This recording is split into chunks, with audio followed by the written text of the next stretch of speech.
Good evening, ladies and gentlemen. Welcome to WeatherBrains episode number 795.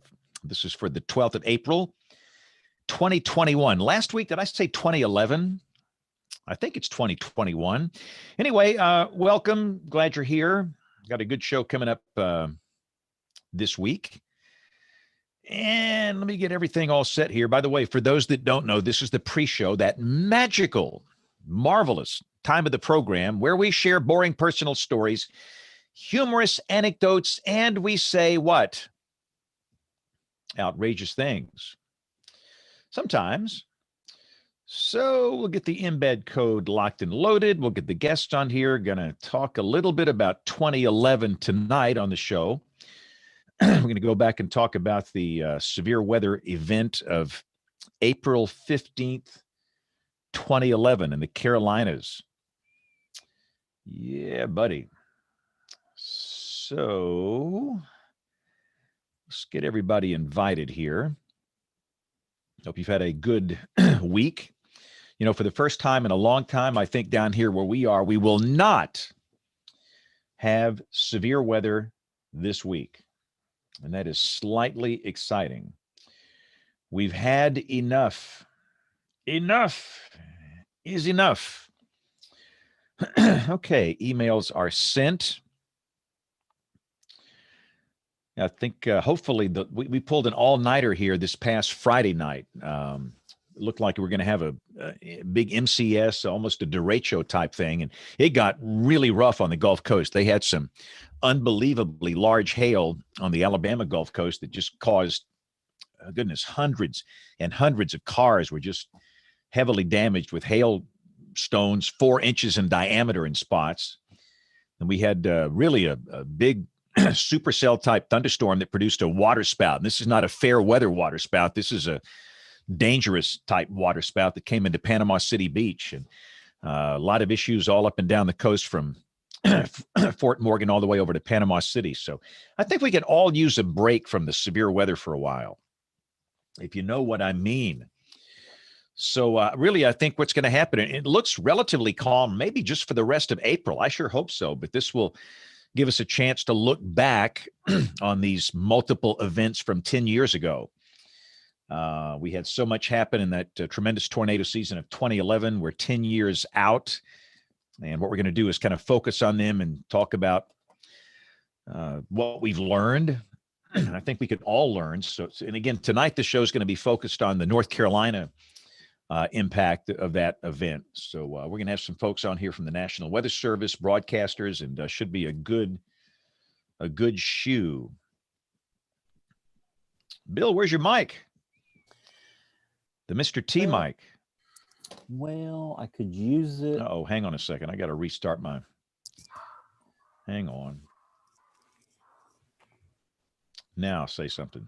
I could use it, but I would have to use my earbuds. Well, I guess I could plug it. I'd have to unplug a whole lot of stuff. Is the short answer. Got to reset something here real quick. Stand by so I can hear you. Stand by for news. Now we can hear you. Oh, good. Well, I have reset. Well, I don't have any role in tonight's show, so I can be a regular panelist. Nate will be in charge tonight. Okay. Well, we'll just make him in charge. I like it. So how are you, sir? Just went down to the local Arby's. Get some meat. For those that don't know, we have one fast food restaurant by the TV station. Thank the Lord for this Arby's. If we didn't have Arby's, we would starve to death. But there's actually a Hardee's. There's a Hardee's. No, well, it's on the other side of the interstate. I'm talking like I did a podcast. I did a podcast at like 6:45, and I got off at 7:30. And so the only place where I could really run quick was to the Arby's, and they have saved my life over and over there. So good old Arby's. Can't beat good old it. Arby's. Plain old regular roast beef sandwich. No, it's they need to bring back the original signs with the big cowboy hat. Yeah, I remember those. We were somewhere the other day that there was one with the old cowboy hat, and it was pretty funny. But you'd think at this exit on Interstate 65, they'd have more here. But there's just, and again, to get to the Hardee's, it's on the other side of the interstate, way on the other side. And to get to Milo's and Backyard Burgers, it's pretty, you got to go several blocks the other way. If you want all the way to Milo's has the tea. Well, that's what we had for dinner tonight, Nate. Milo's tea. They do. But if you went all the way to the other side of the interstate, you could get wings at Jefferson's, James.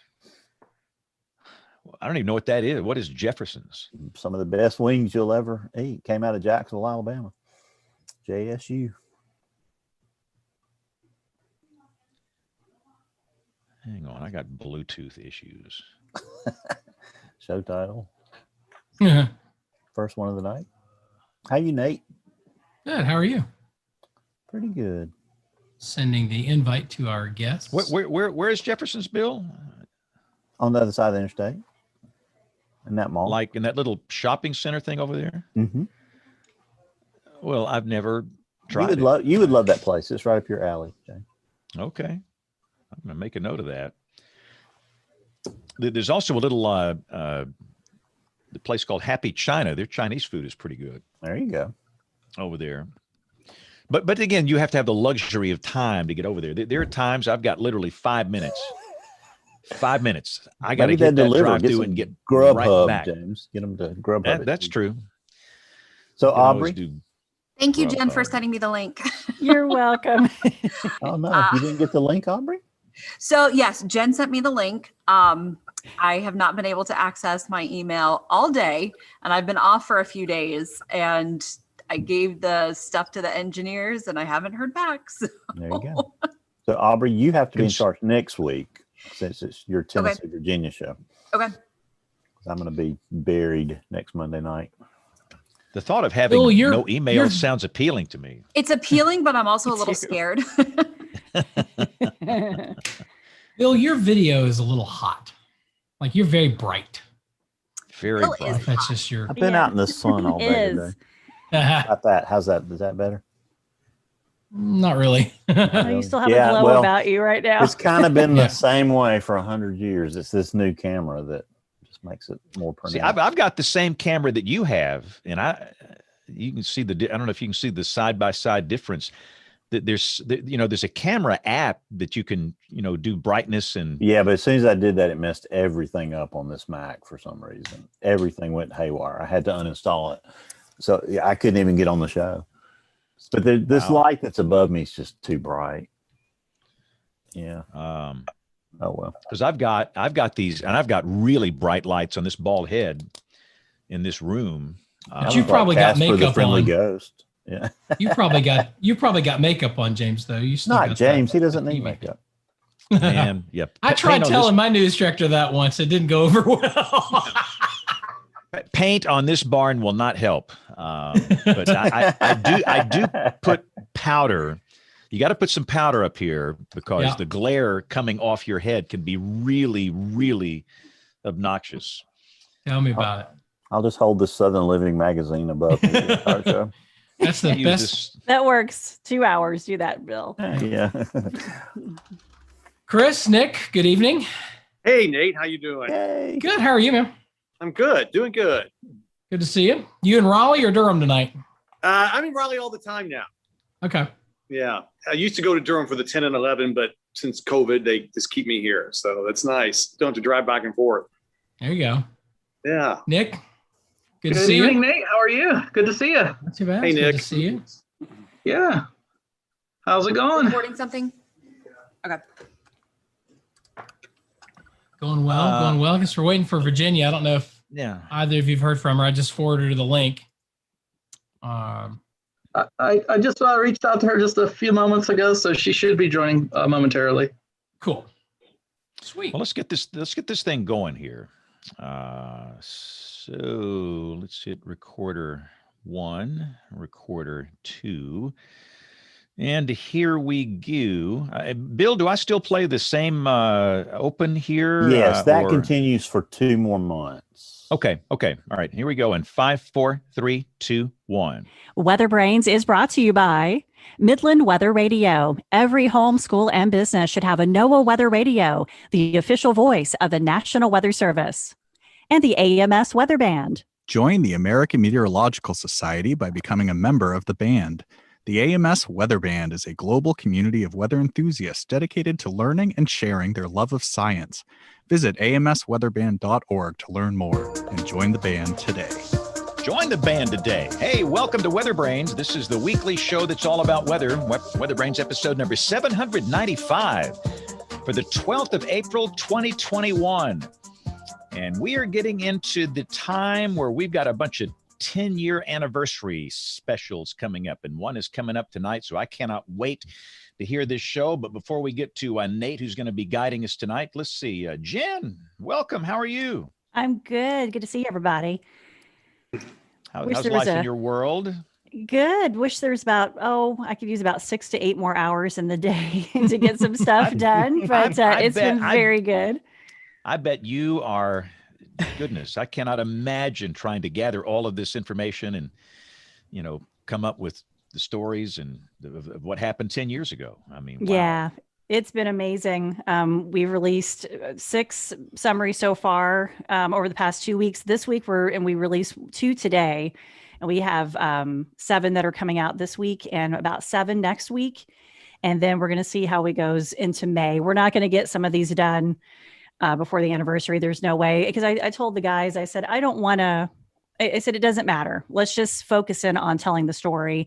And whenever we get it out, we get it out. But we have some really amazing stuff that's coming out, and just these stories are powerful. And so it's just not enough time, but we're doing the best that we can to crank these out. About 50. We're going to do about 50.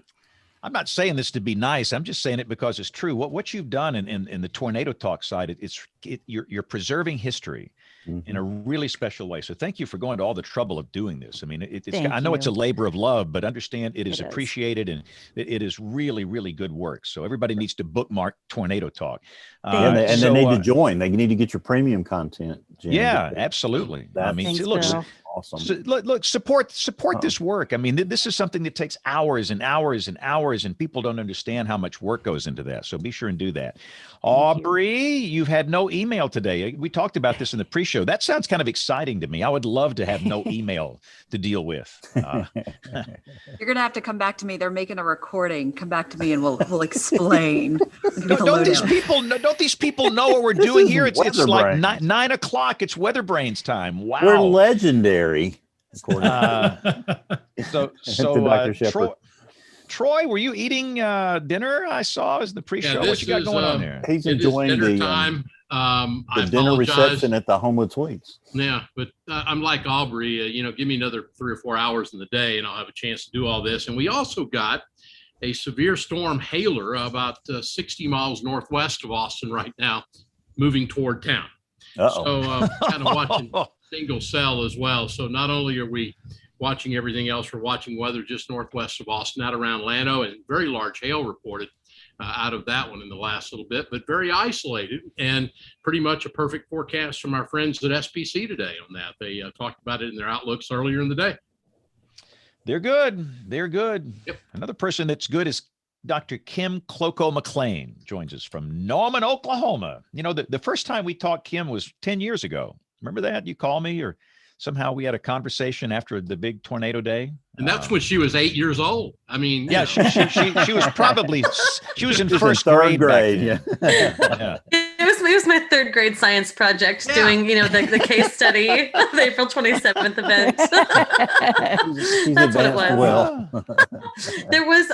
I interviewed a student to possibly come here to be a graduate student and work with me in my group in the lab. And she mentioned that she was from Mississippi and that she'd been affected by the tornadoes. And I mentioned that I had done, my dissertation work was going out meeting James Spann, and talking with a whole bunch of people, dozens of people across the tornado affected Southeast. And she said, "Oh man, that's really interesting." I think she said she was like 9 years old, 9 or 10 years old when that happened. And I was like, oh boy. That was, that hurt. It does, but wait till you get to be my age. It gets worse. Trust me. When you have former interns that turned 50, I mean, that's not good. But Nate, I am excited about this show tonight. I cannot wait to hear this show. I love case studies of big tornado days. So, sir, I turn the floor over to you. Thank you. We are 10 years out from the worst tornado outbreak in North Carolina history, one of. The first high risk since the Carolinas outbreak in 1984. This was a big deal. This was a generational tornado outbreak. And the director of the Storm Prediction Center in 2012 at the AMS meeting, at the impacts meeting there at AMS, said that this is the event we would be talking about in 2011 had it not been for April 27th. Dubious company all around. And we're going to talk about that today with three folks, two of whom who lived it, and then one person who came in just afterwards and is to sort of live with the aftermath a little bit. Our first guest is Chris Homan. He's the chief meteorologist at ABC 11 in the Raleigh-Durham market. He's been doing TV weather since 1991. He was named chief meteorologist there in 2007, Chris? Yes, 2007, right. Yeah, right. Been here since 91, Nate. I'd love to be younger, but I'm actually been doing it for almost 40 years. So I wish I had started then. But I've been started here it started at TVD in 1991. So right. Very good. Well, Chris, good to have you with us. Thank you, Nate. Good to see you guys. Thanks for having me. Yeah, our pleasure. Virginia Enzer is the emergency coordinator for amateur radio on the amateur radio side of Central Carolina Skywarn. And she's been volunteering with the Weather Service in that capacity since 2005. She's also a basic Skywarn spotter class instructor, and she's active in a lot of emergency communications, including with the state EOC. Virginia, good to have you with us. Thank you very much. Delighted to be here. And Virginia has the coolest, one of the coolest ham radio signs. Her name is Virginia, and she lives in North Carolina, and she is NC4VA. I love that. Nick Petro is the warning coordinator. That's cool. Yeah, right. I told you. Nick Petro is the warning coordination meteorologist in the National Weather Service in Raleigh. He's originally from Pittsburgh, went to Penn State, and has been hanging out with the Weather Service since 1999. He's done tours of duty in Newport, or the Morehead City-ish office, Tampa, Flagstaff, and now Raleigh, where he's been since 2012. Joined just after this outbreak, but wanted to have him on to talk about some of the changes in the office since then and all that kind of stuff. So let's talk about that a little bit. First off, let's talk about the run up to this event. And Chris and Virginia, this is for you. We knew this was coming. This wasn't a surprise. This wasn't one of these things. We had pretty good idea it was coming. And how were y'all sort of rearing up for this as we got into the Thursday and Friday of that week? Virginia, go ahead. Oh, okay. I'm with Central Carolina Skywarn, and Jeff Orrock was the warning coordination meteorologist at that time. And I had been following the area forecast discussions, and then on, I think Thursday, the Hazardous Weather Outlook had a mention of this. And then Friday, Jeff and I talked, and we decided that this was going to be an event that was different from what we usually experienced. And he thought it had every potential of being a significant event. So normally for just pop-up storms, pulse storms, as net controls for Skywarn, we would operate from home. But we do have a Skywarn desk at the Raleigh National Weather Service, and he thought it would be advantageous for us to be there. And the more we talked, the more we decided not only will we have 2 people net controls for Skywarn there, we will also have 2 at home. And as the situation developed, that came definitely in handy. So we were well prepared. We prepared spotters ahead of time that we would be looking for reports, and we were ready to go on Saturday. And I don't know how much more you want me to share as far as getting ready, but that was our warm up. Chris, how about the broadcast side? Same as Virginia said, it was a very well forecast event, and National Weather Service Storm Prediction Center for days leading up to it. Was a Saturday when it occurred. Each day it looked more ominous. And by the time we got to Thursday, we were pretty much sure that it was, we were going to have an event, but it really wasn't. Friday, I remember distinctly, I was shooting a promo out at Falls Lake, which is in far north Raleigh, northern Wake County. And news director called, and we were getting new information in before I went into work later. And we knew then Friday, really, that was the day we knew that the next day could be a really bad day for us. So we staffed up, made sure everybody, we had extra directors, producers, the weekday anchors were called in. Everybody was ready. And, then of course, Saturday, when I went into work around midday, late morning, actually, and we were bumped up into that really very, very rare for us, high risk, then, we were pretty much, it seems set in stone. We watched that line develop over the mountains or move in, wasn't doing much in the mountains. And as it rolled off the Blue Ridge and began to become more discrete cells heading for us in the broken line, we knew then as it approached, we were in for a long day. And turns out that was, of course, true. But yeah, very well forecast. National Weather Service, their discussions and the Storm Prediction Center, all signs were there that this was going to be a big event. Nick, go ahead, Virginia. If I could just add in, the National Weather Service is very prepared too. When the other Skywarn Net Control and I arrived, there were already 10 National Weather Service folks in the forecast room. Normally there would be 3 people in there, and then of course they would staff up for a severe weather event. I had never seen it with 10 people in there, and then plus the 2 Skywarn net controls, that made 12 of us. And of course there was a shift change in there during this period of time, so actually there turned out to be a little bit more by around I guess 3 o'clock, 3:30. So okay, Nick, what's that? Let's talk about that a little bit. What's typical staffing on a Saturday afternoon's probably pretty thin. You got a dozen people in the room, plus a staff change. And I seem to recall that some folks hung around a little bit after shift was over to sort of see the event to the end. What's the office? I know you weren't there that day, but what's the office staffing situation like on a day like that? And how unusual is it to have that many people in the room? Yeah, those are the big events that everybody gets really jazzed up about. And, when we have just smaller events, typically there might be an extra person or 2. It just depends on typically we start, if we see, well, first of all, let me say that typically an average day, a day like today, we're talking 3 people. And, but when we start to see these events coming together, we start literally 3-4 days in advance, looking at the schedule, making arrangements to have shifts stay over or subsequent shifts come in early or call people in on their day off. But you know what? It's not very difficult to get folks to come in and want to help on a day like a high risk day. I mean, those are the events that really are just those events that we will never forget. Sometimes life-changing events.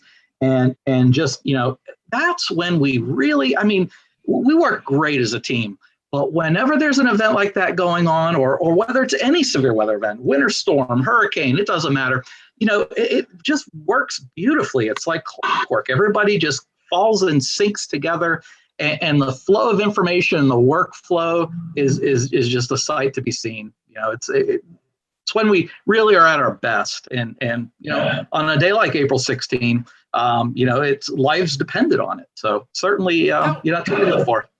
How rare is a high risk in North Carolina? This is not Oklahoma. It's not Alabama. How rare is it for us to see a high risk for severe weather in this part of the country? Not only is it rare for high risk, it's rare for moderate. Remember just what was it? 2-3 weeks ago, we were under a moderate, and it was like, wow, those only come around, 3 times in a decade. And so high risk, we're talking maybe once a decade, or even I think, I don't know that there was a high risk in the 10 years leading up to April 16. It was, those are really once every, I call them basically once every decade, once every 10-year events. So I remember coming in, I was working at WRIL that morning, and I remember, getting into the station, and it felt, and Chris, you were out in this too. It felt weird, like walking in that day from the parking lot. The atmosphere just felt juiced. It did. It was, I remember what I had for lunch that day, because I can remember everything when I coming into work, stopping at Subway, and just sitting there watching things unfold. But coming in, you're right. It was already that morning very windy, low overcast. You could see the clouds racing by, obviously indicating really strong winds aloft, and very humid for mid-April for us. Temperatures were already quite warm, dew points, I don't remember exactly, had to at least be in the 60s. It did. It had everything had a bad feel to it. And our news director walked in, and of course he'd been here for quite a while. And when we got bumped up to that high risk, he said, "This is going to be a bad day." And I said, "It could, very well be. Yeah. Every once in a while you luck out, but we didn't that day for sure." I remember watching the radar, and you're talking about the line coming in from the west, and the forecast I recall was that we were going to see these discrete cells, and then at some point they would gel together into a sort of a squall line, as tends to happen around here, that you'll get some discrete cells across the Piedmont, and then by the time it gets to about I-95 or so, things start to gel up. And I remember at one point thinking, maybe we're going to get lucky, because it had already turned into a line. But then it hit that high helicity air, and the line broke up into these discrete supercells, and you had them all over the place. Right. Yeah, exactly. I mean, that and the Weather Service has on their case study. Nick, they did a great case study. And that loop is on there, and you can see that it's broken, but each of those cells, and it was, I think Nick can correct me, 4 thunderstorms that produced 9 tornadoes that day. Across our region in central North Carolina, and in the whole state, of course, there were, I think, 30 tornadoes for the most ever for us. It's just not, very common at all to have that many tornadoes in a day at all. And they were EF3s, EF4s in the mix, and long track, 50 plus miles on the ground. Just something I've never seen before here, and hopefully never will. Just an incredible setup with that. Yeah, it was a sight to see for sure. And we went on before I think we decided that before the first warning, our news director decided for us to go on right before noon, maybe 11 a.m. And we were on until midnight that night, even though the whole thing was out of here by 6 or 7 o'clock. But there was so much damage, obviously, and so much loss of life as well. Virginia, what was the working net control for Skywarn that day in terms of talking with spotters?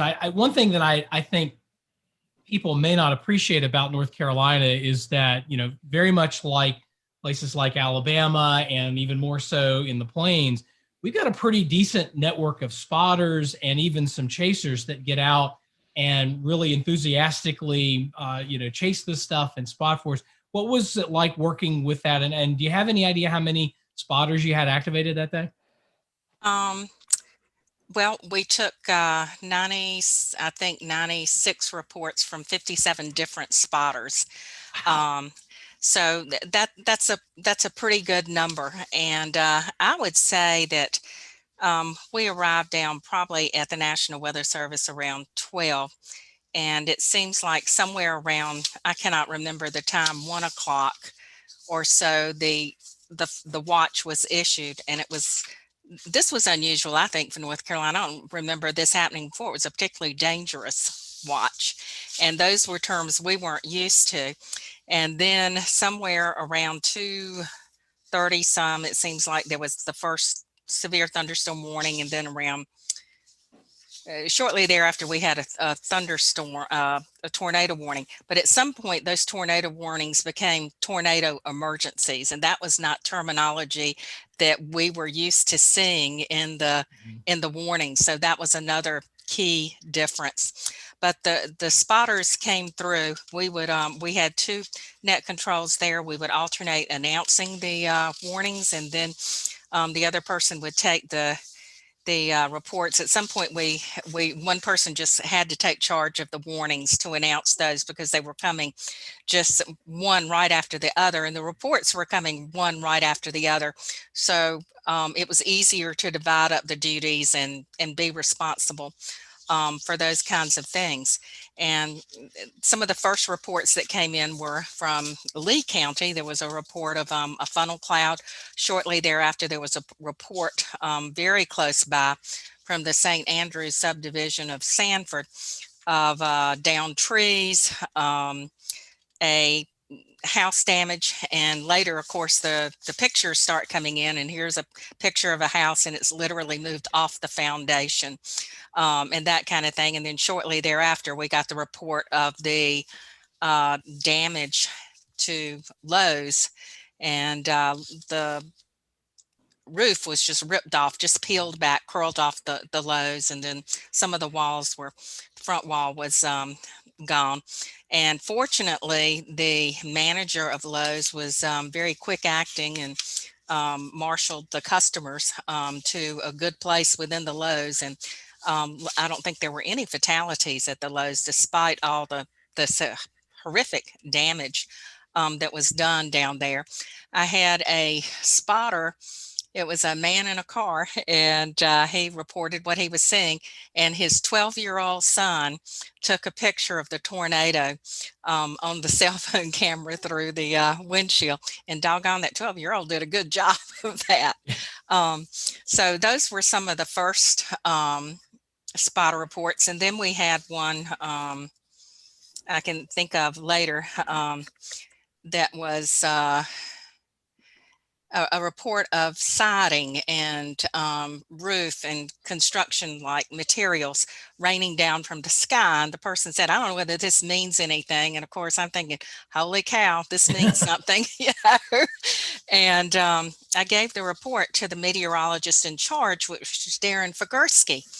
And Darren took the information and looked at it. And his first comment I heard under his breath was, he said, this is close to my house.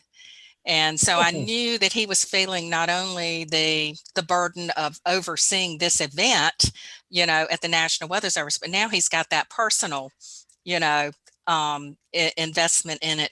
And a few minutes later, he came over and he said, Virginia, how long would it take you to get 2 other net controls on board from your home, from their home locations? And I said, about 30 seconds. I've already got 2 standing by. He says, we're going to have to evacuate. He says, we are in the path of the tornado. And so we turned over our net control responsibilities to 2 other net controllers in Wake County. And the National Weather Service turned over their operations to Blacksburg, their sister National Weather Service office, and they took over the issuing of tornado warnings. And we went down to the shelter, which was at the bottom of I guess it's the first floor, underneath the stairwells. So we left the 3rd floor and we waited down there. And, I don't think a single person was scared. The adrenaline was running high. And if you're wondering what people do in a shelter, they're whipping out their cell phones because they're going to call their significant other, their loved ones. And it's more like, you're not going to believe this, but it's more like that kind of situation. And of course, the cell phones also gave off light because it was very dark down there. And we waited a sufficient period of time, and I don't know how long it was. It didn't seem very long. And we were given the clear that we could go back up. And we were the only people in the building. So that was good because it was Saturday. But we opened the door to see what had happened. And the tornado had come within about 1.75 miles of the National Weather Service.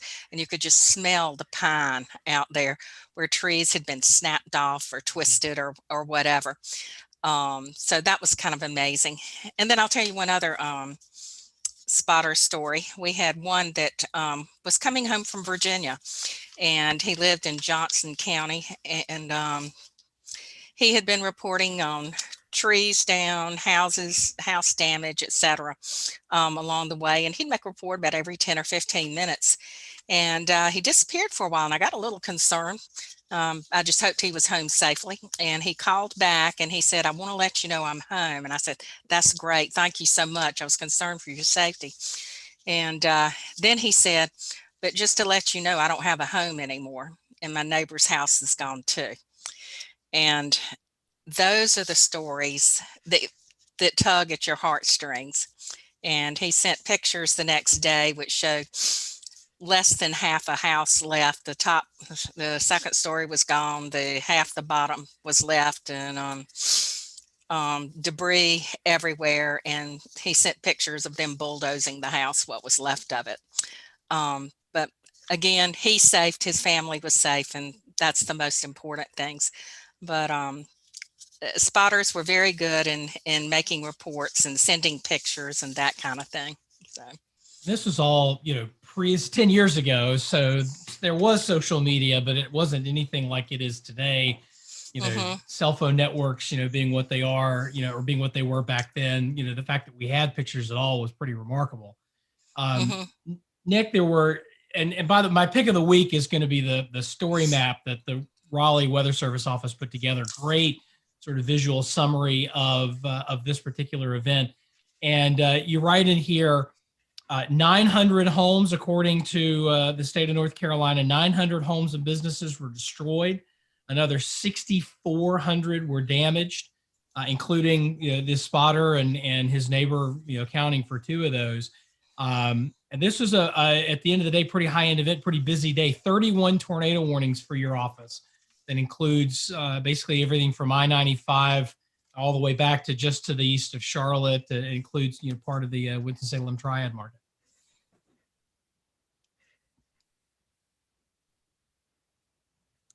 Nick, I think you might be muted. I'm not hearing you.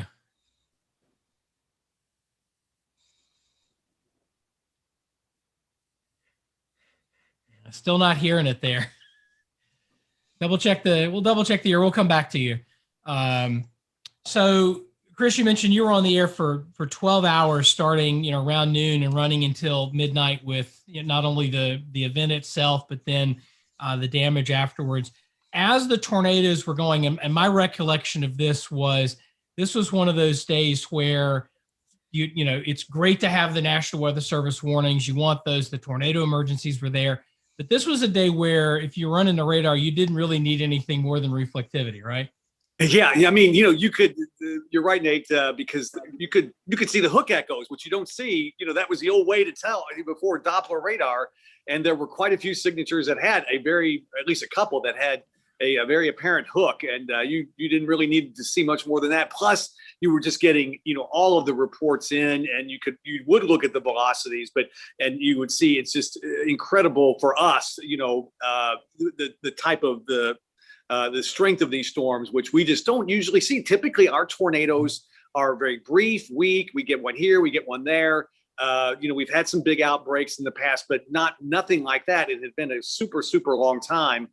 Really, you had to go back to 1984, that March event, to see anything even close to what happened then. So for a lot of people, and in this rapidly growing area, the Raleigh-Durham area, many of them moving from especially the Northeast that have, where they have fewer tornadoes. It was something we had never seen before, but I'm sure for them was even more alarming. Just the ferociousness of these storms, and it was quick. I think from what I remember, it was at least in central parts of the state, it was between 2 and 5. It was a 3-hour window, and then it was in the coastal plain. It was out of the whole area by 7. So it was just a real quick hit, but it was just ferocious, and it was just one warning after the other, and everyone was producing, every supercell was producing a violent tornado. And as Virginia said, the first time we'd ever had in Raleigh a tornado emergency issue, that the National Weather Service did that. And that's when we started getting reports, of course, because it had been in Sanford and Lee County and gone through the lows there, as Virginia said, and it came up into southern Wake. And I think it got weaker there, but it strengthened a bit, went right through downtown Raleigh. You guys at RAL had a good shot of it, I think, Nate, yeah. As it was going by on your tower cam. Funny story about that shot. Go ahead and finish, and then I'll tell you a story about that. Yeah, it was a phenomenal shot. Yeah, I mean, it's just sent chills to see the skyline or part of it, and you see this large tornado. And I think one of the weirdest things personally for me was the tornado. Actually, the Raleigh tornado dissipated and then moved out of Wake County, and it went about 4 or 5 miles from our house. But when the next day when we went out for a walk, there was debris, insulation through all of the yards. And I'd never seen that. I used to live in southern Mississippi, and we had some pretty big in Hattiesburg, and we had some big tornado outbreaks there. But I had never seen, I mean, every yard, and you're seeing people's homes in your yard. And that was just, that was very, very eerie. And, and you know what other people were going through as you're walking through your neighborhood the next day, fine. Your neighbors not that many miles away are dealing with a lot of devastation.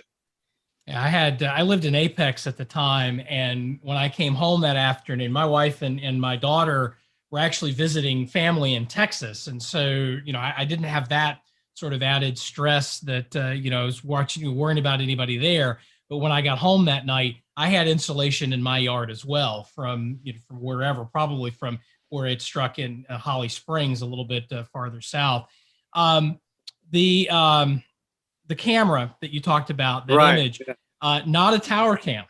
One of our photographers knew a guy who lives in the PNC Tower building. Which is that's downtown, right. Yeah, that's right. Had it was his from the camera tower here, right next door to us. Right. Yep. Yeah. Had a camera set up with a cam pack, and so he was able to put the camera there and then wirelessly just feed the signal back. And he said he manned the camera as long as he could, and then when the wind started picking up and it started to get wet, he pulled it inside and closed the glass door, and then they sort of huddled inside. Let the camera roll, and you see the rain fall across the window. Right. Yeah, not an actual tower cam, although we love to have one. Yeah, I know. Well, I forgot that. But it makes sense, yeah, because it went just Shaw University just a few blocks from here, PNC Tower right here. So he was literally blocks away from that. Is incredible. Yeah, very. It was one of those days, like Virginia said too. It hit you personally with some of the meteorologists, the Weather Service. We had a producer in the booth doing the coverage, and he got word from his wife that their house had been hit.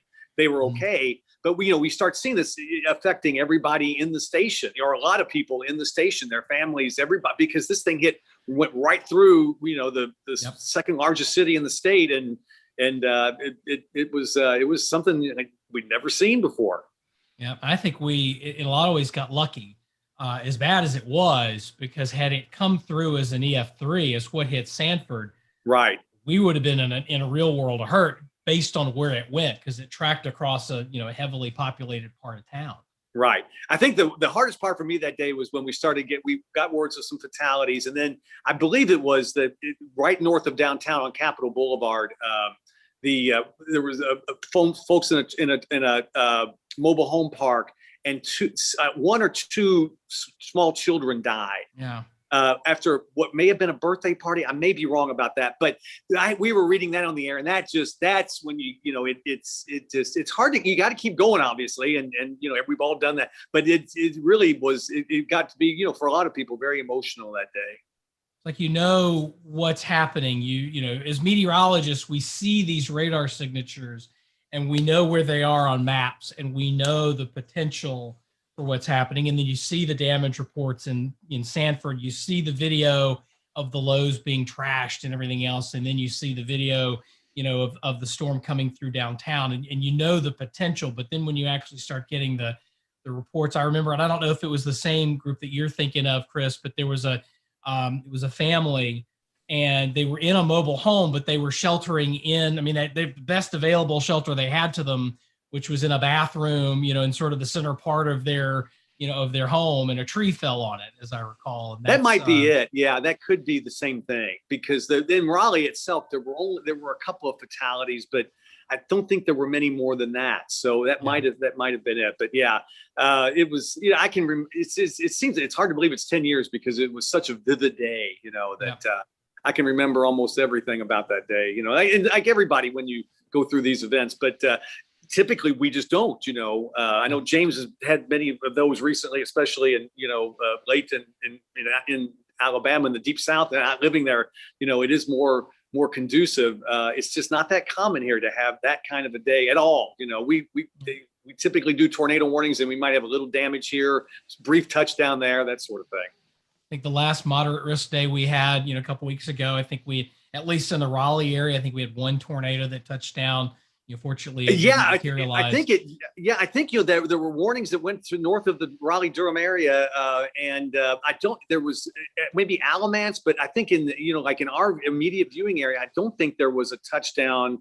There were warnings, but it was right around the Triad, and then it may have gotten into on the Alamance Guilford County line, but I don't think in our immediate area there were any touchdowns with that.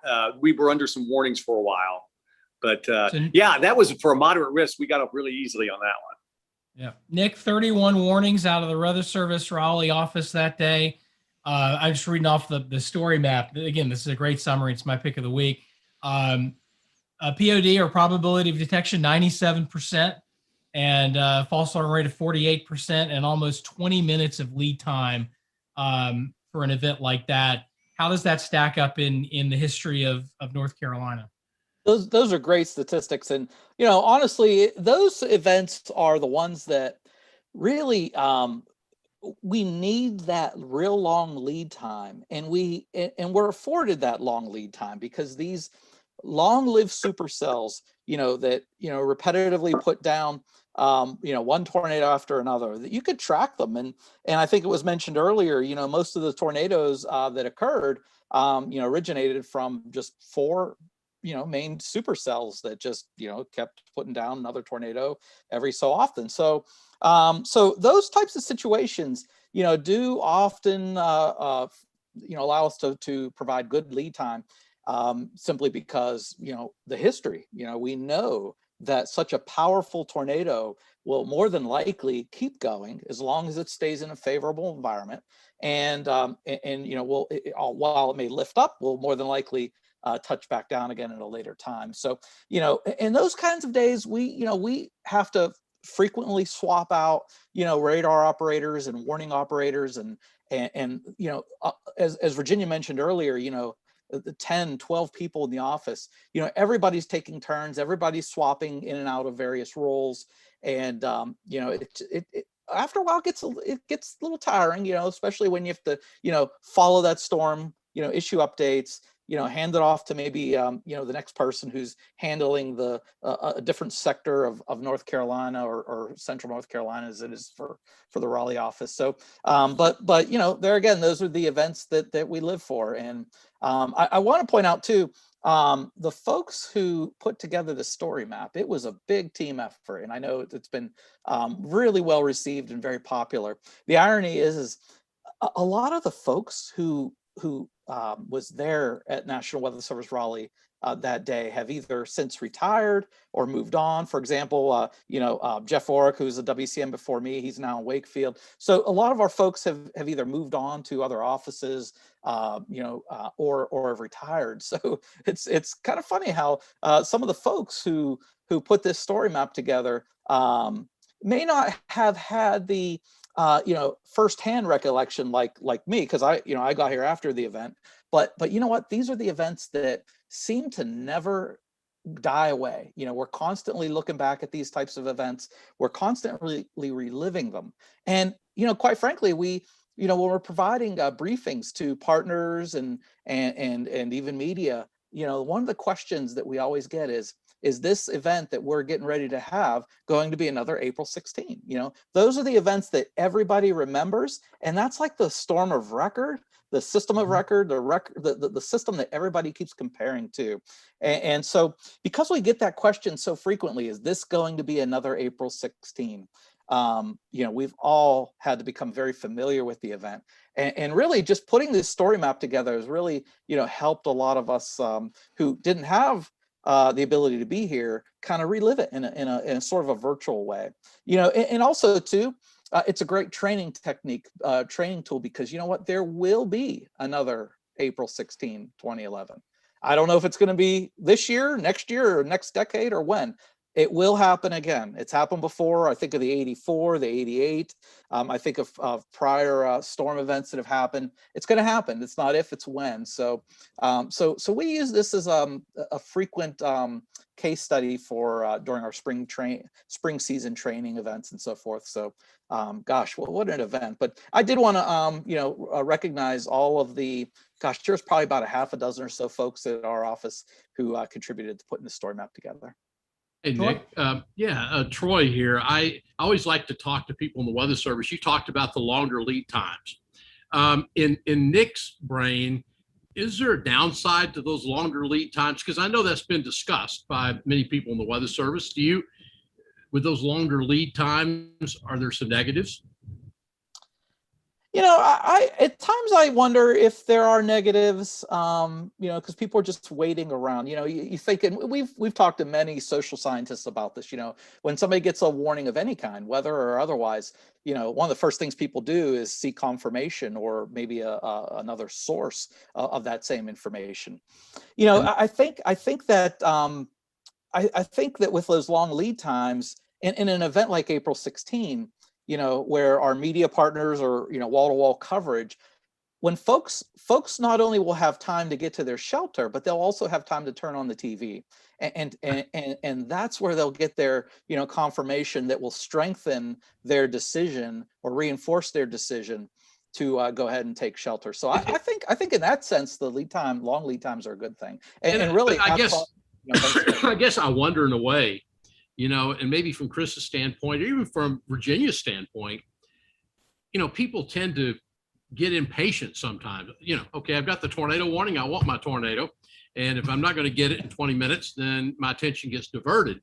So I even wonder from Chris's standpoint, from the viewer standpoint, what you see with that, with a longer lead time type warnings. And even Virginia, because you're talking to the eyes and the ears out there that are hearing what's going on.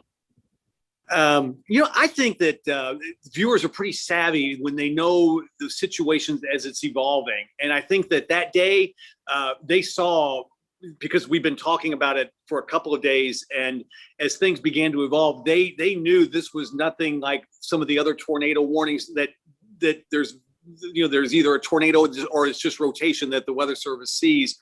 And so it's a good point, but I do think, like in this case, they were grateful for that, because we did get a lot of feedback from viewers saying that they, thanks to our coverage, the Weather Service, being on, they had time to get their family in somewhere safe, and they were able to to keep up with the storm in their safe place, and they were grateful for it. I do think there are times that, because we get the calls, if I interrupt Wheel of Fortune for a tornado warning, like I did last week, Nick, for the Person County, I think it was actually during our newscast, and it's a very isolated instance. If it's one of the shows like it's a very isolated thing, I think then they do get impatient, or they wonder why they have to, the warning is in effect for so long.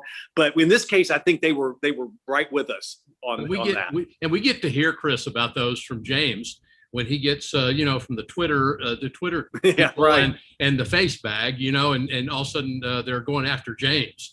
But right, yeah, we get that. I remember I interrupted Modern Family Halloween episode about 10 years ago, and it was a tornado warning for a rural county, and the calls of people who wanted, and everybody's heard this, it happens to all of us, they wanted to come strangle me. They wanted physical revenge. So that's just the way it goes. It's just people, but they knew that day that they didn't care about their programming that day. They needed to keep up with it. I guess Virginia, the storm spotters are more savvy, I think, because they're in contact, with you and with the National Weather Service. So you don't see that impatience with that group. I received lots of feedback afterwards that they were listening, they were in their safe place, and they were listening to updates. So they had either their ham radios, their NOAA weather radios, whatever. So they were getting the information that they needed to stay safe. And I credit that with, fewer injuries and fewer fatalities than we would have had otherwise. And I'm going to add something to this that goes back. Nate asked me the question, something about the spotters, and Jeff Orrock made this observation at the end, and I attribute this to our spotters just being on the ball.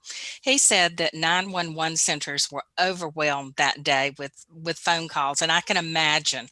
And he said it made it difficult for the National Weather Service at times to talk to the 911 centers because there were just so many people on the phone. There was overload. And so we had spotters who were listening on scanners to dispatches and things like that, and listening to calls that they could hear, and they would in turn report to us what they were hearing on the public safety channels, and we were in turn reporting it to the National Weather Service. And so it all worked together beautifully and gave, I think, the National Weather Service some situational awareness they would not have had otherwise.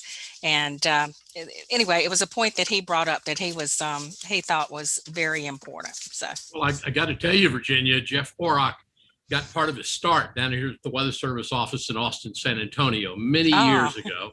Jeff actually was down here, so I know what a good guy he is. He is. Yep. Definitely.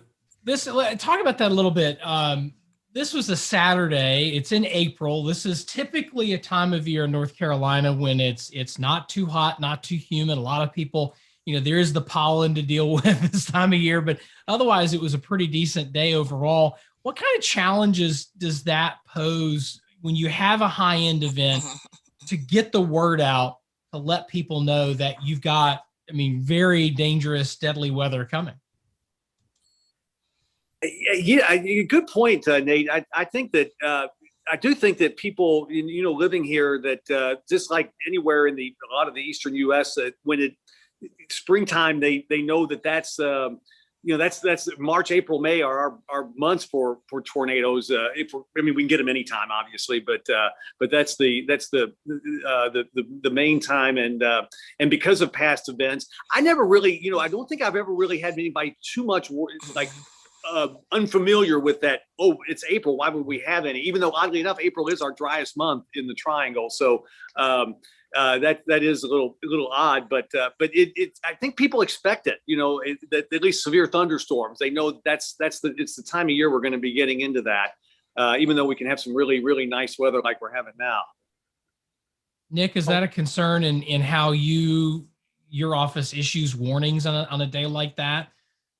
I think we've really spent a lot of effort to try to educate the folks about this is the peak of our severe weather season. So and a lot has changed too in the last 10 years in terms of how people get information. As we kind of alluded to earlier, social media, while obviously it was present then, gosh, it's amazing how much now we are involved in social media and just, briefings. We do briefings all the time now, kind of like on, platforms like this and post them to YouTube where other folks who aren't on the briefings can access them at a later time. So there's just so much information. And, that's interesting because that's one of the National Weather Service efforts is, maybe not spending a whole lot of time these days in the future on, the long-term forecasts and putting that effort, turning around and taking that time it would have spent, on days 3, 4, 5, 6, or 7, and in turn, using that time to communicate and push information out. And gosh, there's just so much information out that we're putting out all the time. It's just a continuous flow of information. And I think too, certainly, we work together in concert with our media partners, with our emergency management partners. We're all singing from the same sheet of music and putting out that information. So people are hearing it multiple different avenues. And certainly, it just, I don't think people get sort of, I don't know. I think they enjoy that information. I don't think anybody would say, you're providing me too much information. So now, certainly I think, after years and years of educating folks and, having severe weather preparedness week, most people I think by now should know when there is a big weather outbreak coming. And you know what, I know we're going to talk about this in the in the future here shortly, but gosh, there's been so many improvements in the technology and our ability to provide warnings and see these smaller cells and features and smaller tornadoes that are weaker. And so there's just going to be a continuous, I think it's just begun. The level of information that is being pushed out, if you think it's a lot now, Folks haven't seen the future, and how much information is yet to come. So yeah, I don't think there's, go ahead. I remember walking off the set after the last warning had cleared our viewing area. And I don't know, Chris, if you had this or Virginia, if either of you had this reaction. But I remember walking off the set and walking down. There's a big hallway just off the studio toward the back parking lot, bathrooms, water fountains, all that kind of stuff. And I remember walking down that hallway and just put my hands to my head and thinking, what just happened? And I think in a lot of ways, our industry's gotten a lot better, and Kim, you could talk to this, I'm sure, but we've gotten a lot better about recognizing critical incident stress and just the reality that first responders, deal with, but that people working these events, whether they're working it at a radar terminal or they're listening, doing reports or they're on TV. How did this event affect you personally? I mean, did it change anything about how you do your business? Did it, how did you sort of process this in the days and weeks that followed? Virginia, you want to go, or you want me to go? I'll go. Okay, go ahead. Okay. Y'all are too polite. I love it. Well, for me, it was really a huge adrenaline rush. I'll be real honest. And I can't say that I ever felt fear during that time. And you always hate to say that because you watch this day unfold with a certain bit of fascination. If you're interested in weather, this was a fascinating day. And then you watched, with horror as you heard the damage reports come in. And so you always hate to say, I hope we have tornadoes today or whatever. So I have learned, and I learned this from somebody in emergency management. And he said, Virginia, the way you say this is, if it has to happen, let it be on my watch. So I still feel that way. If we have to have a bad day, let it be on my watch. I don't wish anybody any damage, any injuries, anything like that. But if we do have a bad day like that again, let it be on my watch. With that said, I think had I been more personally affected, I think it would have been really hard to deal with. And there, but for the grace of God, go I. My house was spared, my family was spared, and and I'm grateful for that. And I was really sorry for those spotters who, suffered those damages. So, that. Chris, go ahead. You'll say something much more profound than no, I can't. I get it, Virginia. And by the way, we always appreciate everything you do for us on the media side too. It's nice to finally see you and meet you. I remember it's these events to me, when I see what may be a really big event, whether it was like Florence coming when we thought it was a Category 4, and it was going to make landfall as a 4, it didn't, but it was still a disaster, or these severe weather events like this one, which are rare, but we've had others. I do have a bit of dread going into work. For one, how am I going to do? Am I going to do a good job? And because this is the most important part of our job, is to help keep people safe. And I'm always nervous. I'm just not going to quite, make it, but I do. I'm always nervous. I want to do the best job I can. This particular event, of course, it did turn out to be such a catastrophe. And I do remember driving home at about midnight and just sort of, kind of taking a breath like you did, Nate, like what just happened. And a news director called and he hadn't had a chance. He said, "So I want to tell you did a good job," and which meant a lot. I went home and had a drink and just tried to unwind because it was, and then the next day, of course, you just see everything in the light of day after, it's the sunset and right as the severe weather was moving out, and you see everything that happened. And it really, you see it's people that you could know, or the family that lost somebody, or it could have been, so close to us. And fortunately, like you, Virginia, said, and nothing, no personal injuries or anything in a family, but it always makes me grateful that it's something. And also, I'm also, learn something. What can I do differently? And to take every tornado warning, whether it does look, most of them don't look as ominous, but remember, it could be, even if it's one person that gets hit and it damages their home and disrupts their life, or God forbid injuries or worse, it's a big deal to them, whether it's, a small deal to, every 99.99%.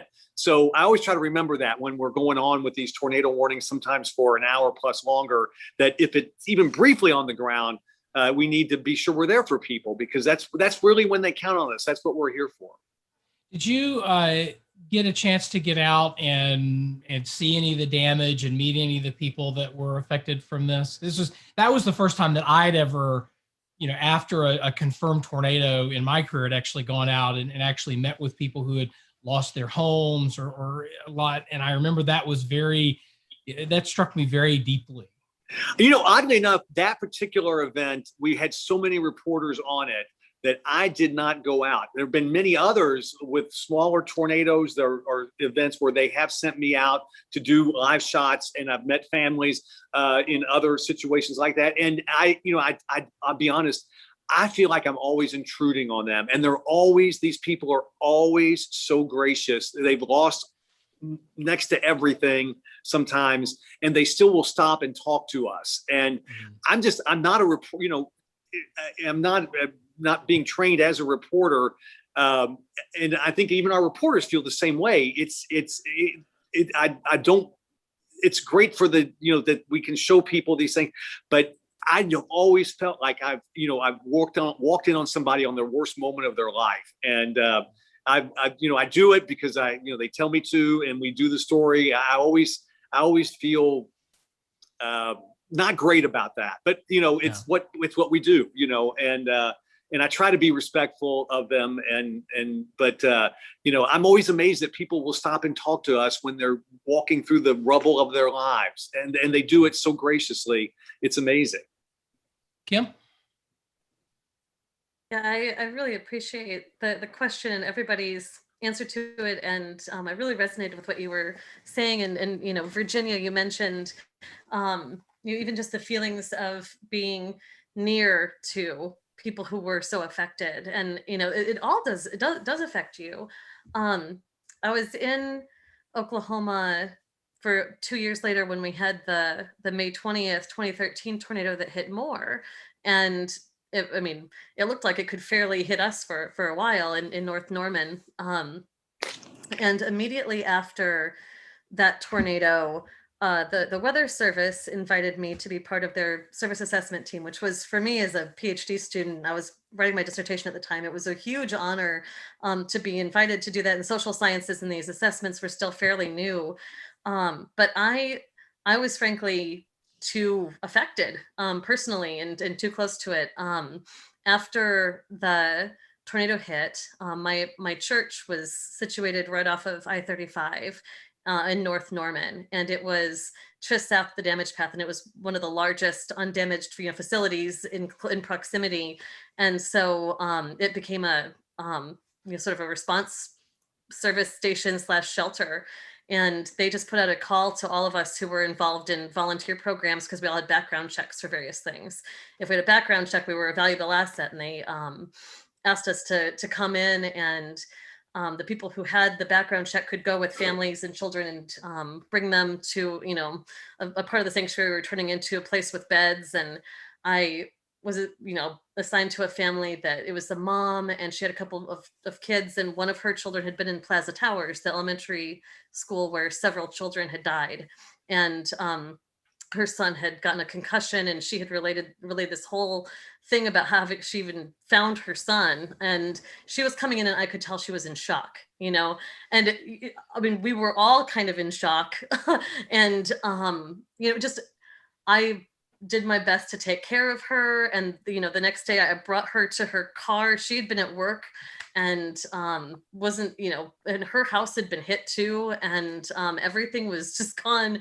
And when it's your community, you might not have been hit, but you were in another way. And it's those times that you realize just what you have in your friends and your neighbors, and the ties you feel are really strong, and you recognize that there's so much more to you even than the meteorologist role that you play, but you also play this really valuable part of your community. And so I just resonated with what you were saying, and how difficult it must be to still have to do something live while that's occurring.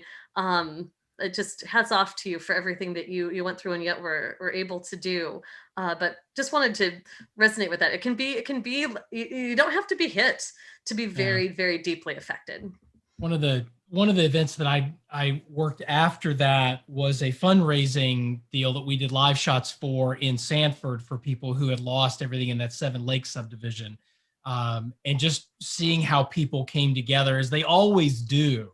And I feel like it's, if there's ever anything that it's okay to be cliche, this notion that people come out and help other people when there's need, and we forget about, whether we're Republicans or Democrats or state fans or Carolina fans or Duke fans or whatever, people just come out and help each other. And that was sort of the counterbalance to talking with people who had lost everything, was seeing how their communities came together and surrounded them, and took care of them in that moment. And that, I almost count on it. I never want to count on that, but it's always wonderful to see it happen. And it's something that happens with such regularity here in America, and I think in a lot of parts of the world, that it gives me hope for, it gives me hope for a lot of things.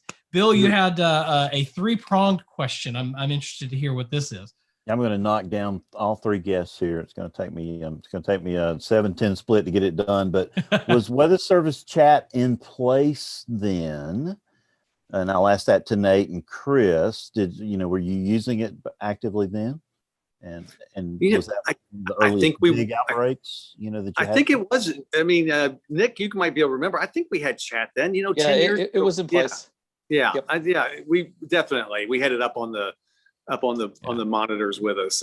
Fairly early on, as I recall, in because different offices did it different ways, and I remember for whatever reason, Eastern Region seemed to be a little more hesitant to take it on. Well, there wasn't. Remember quite, using it. Yeah, there wasn't quite the number of users. So it was now. I mean, gosh, there's just unbelievable how many users are. So it was a great tool because the folks that were in there, I mean, they all had good information. Everybody has good information, whoever's in there, but generally speaking, it was all relevant at the time and very timely. And Nick, talk for a second about how that duty gets handed out in the office. Do multiple people use it at the same time, or do you sometimes set one person aside? I never really thought about how that duty, the workflow, was established in the office. Well, everybody generally has chat open and running. And in fact, our computers, when we log in, are set to automatically log us on and get us into NWS chat. So, I mean, just by nature of logging in, I'm on chat. So everybody has it, but not everybody will have the time because they might be either on the phone or working radar, constructing warnings. So, but generally speaking, there's at least 1 or 2 people who are designated to be keeping an eye on it at all times and make sure that nothing gets missed. And Virginia, I'm going to hit you with the rotation here of the ball. How has it changed your job as net control? Has it affected you in any way, positively, negatively? Is it any different for you since you've had that tool? Oh, you may be muted, Virginia. Sorry. It has been the most wonderful tool because we use it to, the warnings appear instantaneously. So as soon as we see them hit, we're announcing them on the air. There was a meteorologist at the Raleigh National Weather Service, and he would hit the send button. He says, "Tell me when you see it in NWS chat." And it was like probably almost instantaneous. I mean, I'm not even sure a second had elapsed. So it, like I said, enables us to get out the warnings quickly. And on days when we're operating from home, we just drop spotter reports in there for the National Weather Service, and they can look at them and decide what they want to do with that information. That day, though, because we were getting so many reports, I would be writing one down on a piece of paper and turning around and handing it to the meteorologist behind me, who was then evaluating it and making some assessment or determination. But yes, love NWS chat. Best thing since sliced bread. Hey, Chris, selfish personal question. What did you learn? What can you share with others in the broadcast community about working an event like that? What are some things that came out of that you learned that you can share? James, good question. We learned that the thing I learned the most from that day, it's funny, it just came to me, was now whenever there is even a small risk of severe weather, I make sure when I come in to work that we have got everything set up, that in case even one tornado warning is issued. There were times before, it was kind of infrequently, that I could just kind of hop on and get on real quickly, and it didn't interfere. I was never late with the warning, anything like that. But I make sure now from that day that, because we were so well prepared, that I make sure we're kind of like that every day for every event, and they're all much smaller, but that we've got the chat set up. We've got the people in place, that we've got a meteorologist ready to jump on with me if need be, that we've got reporters that the news department is ready in case something flares up. So that, I think, is the biggest thing, is that, almost always nothing is going to be like that day. Hopefully it'll be a long, long time, but to be prepared like that day, just in case, because again, like I said earlier, even if it's just one home that's damaged, that's a big deal to them. And I always try to remember that these are all big events to them if it's just even one neighborhood. And what I've learned too is I can learn a lot from watching others, like you, watching the last couple of weeks when you were on with all the severe weather you had. I sometimes will dial in to other stations that are on and just see how they cover severe weather, and if something we can do, that I hadn't thought of. And I've learned a lot that way, just seeing things and watching other meteorologists in other markets when they're going wall to wall like you were the last couple of weeks. I enjoy your commentary. I enjoyed when you said your meteorologist off camera, they can't hurt my feelings. Why? And the meteorologist off camera says, you don't have any, Exactly. That was the line of the day, right there, Chris. I learn a lot from people like that, like you, and watching people cover it in different markets and how they do it. So I started doing that then too, and you can do it even more now with all of the apps from TV stations that probably didn't even exist 10 years ago. We had tell me about your workflow that day, Chris. One more, about how many people were with you in the weather office, how many were in the field. Just kind of describe the staffing and the workflow that day. That was I think the day that we were over prepared, because we knew the setup. And so there was a meteorologist that was on in the morning, but he went home. But he was on standby, and then it was me and the weekend evening meteorologist. We were on side by side, but the morning meteorologist, who had just started, he had just moved here from Chicago, he was doing some live reports on phoners and things from his home in Holly Springs, a suburb south of Raleigh that was hit. And the reporters, that we had them ready to go wherever, and as things evolved. And we, like I said earlier, we had the weekday anchors came in. We treated this like it was a Monday afternoon, Tuesday afternoon, big event, breaking news. We had someone in one of our vehicles that was, well, they all were, but I don't know if, honestly, I'm not sure if we had the breaking news vehicles back then 10 years ago, but we did have reporters out live. And I think it was the most prepared, besides some of the winter storms when they staff ahead in advance for a severe weather event. That was the most prepared and well planned out who was going to be where, what shifts everyone was doing that we had ever done. And we've kind of, even though we haven't had an event like that, we've kind of followed off that blueprint since then for any, like the one a few weeks ago when we were in a moderate risk, we had everybody in place just in case. So James, I want to ask you a question, because that year it seemed like everything overperformed. Because if I remember correctly, April 11th was the Dancing with the Stars night, right? And then April 15th, we had a big outbreak. Next day, this happens in North Carolina. And then, of course, the 27th occurs. And the 16th was the third day of a 3-day outbreak that started west of y'all, and then it hit in the deep south in Alabama on Thursday, or Friday, and then it got us on Saturday. So James, talk to that for a second, and then come back and then let our guest panelists, our guest WeatherBrains tonight, tell us how seeing that activity to the west the day before affects your preparation status. So James, you go. I think we lost James. I think James is frozen. Now he's back. He just moved. He moved a 1/4 inch. I saw it. Oh, there he. James, can you hear us? Nate, hey, it's Chris. Can I interrupt real quick a second? I got to do a tease here and then the main weather, but I can jump back on at about 10:20 if you like, and I'll just kind of mute it for now. Is that good? Yeah, perfect. Yeah. Okay. All right, great. I'll see you guys in a little bit. Yeah, Bill, I'm sorry. Ask that question again. I lost the connection here for a second. Yeah, James, that year it seemed like everything overproduced. April 11th, I think, was the big Dancing with the Stars event, right? And then the 15th, we had the event here in Alabama. Next day, it's in North Carolina. And then, of course, the 27th happened. Talk about, that would have been the biggest event in Alabama history in terms of tornado count that Friday, wouldn't it?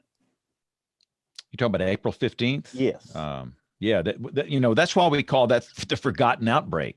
Right. Yeah. I mean, people here just don't even think about it because of what happened, later in the month. And you're right, that was huge. Well, Bill, the tornado count on April 15th here was what? I think it was 29, James. Yeah, I know it was over 24. And you had one coming up Skyland Boulevard in Tuscaloosa. Right. And it caused a lot of damage, that loop road in the eastern part of Tuscaloosa. And, that was a lot of those tornadoes didn't hit a big metropolitan area, but that was really a big day. And we just totally forgot about that thing. That whole month was just fraught with danger if you lived in the Southeast United States. Goodness gracious. I mean, I look back on that. I get tired just thinking about it. I mean, goodness. Go ahead, Jay. I was going to say, and I don't think we'll see a month like that again. I consider a generational event something that happens about every 40 years, and generational. That's about it's kind of a biblical definition, and I think it's a right definition. And I think that whole month was generational, and maybe even beyond that. It might be 80 years before we see a month like that. So. Let's hope. In a way, I don't want to see another month like that. Yeah. So Nate, Nick mentioned 84. Okay, you got it. Yeah, these for tonight, Steve. You might need to mute him there, James or Bill. Yeah, I think I can mute Chris's iPad here. Wow. Here we go. There we go. Doing a little live TV here. There you go. Yeah. So Nate, you jump in. I know it was before you, Nick, and it would have been before Chris, I guess. In Virginia, I didn't remember exactly when you started, but talk about the 84 and 88 events and put them in perspective with this 2011 event. 84 was the last, if I remember correctly, 84 was the previous high risk day that we'd had in our part of North Carolina. I was 6 in 1984. And I didn't realize it until after that event until after April 16th. And I was talking with my mom, who grew up in Spring Lake, just outside of Fayetteville. And she reminded me that I lived through the 84 outbreak in Spring Lake. And I remember that night as the most hellaciously bad thunderstorm that I had ever been through in my life. And lots of lightning, tornado warnings. The person that was babysitting us, because I was in Spring Lake because my grandfather had died the day before. And so had gathered, as a family, and they were, I remember we did the visitation at the funeral home, and then we're driving home in this pouring rain, or drive back to the, his house where we were staying.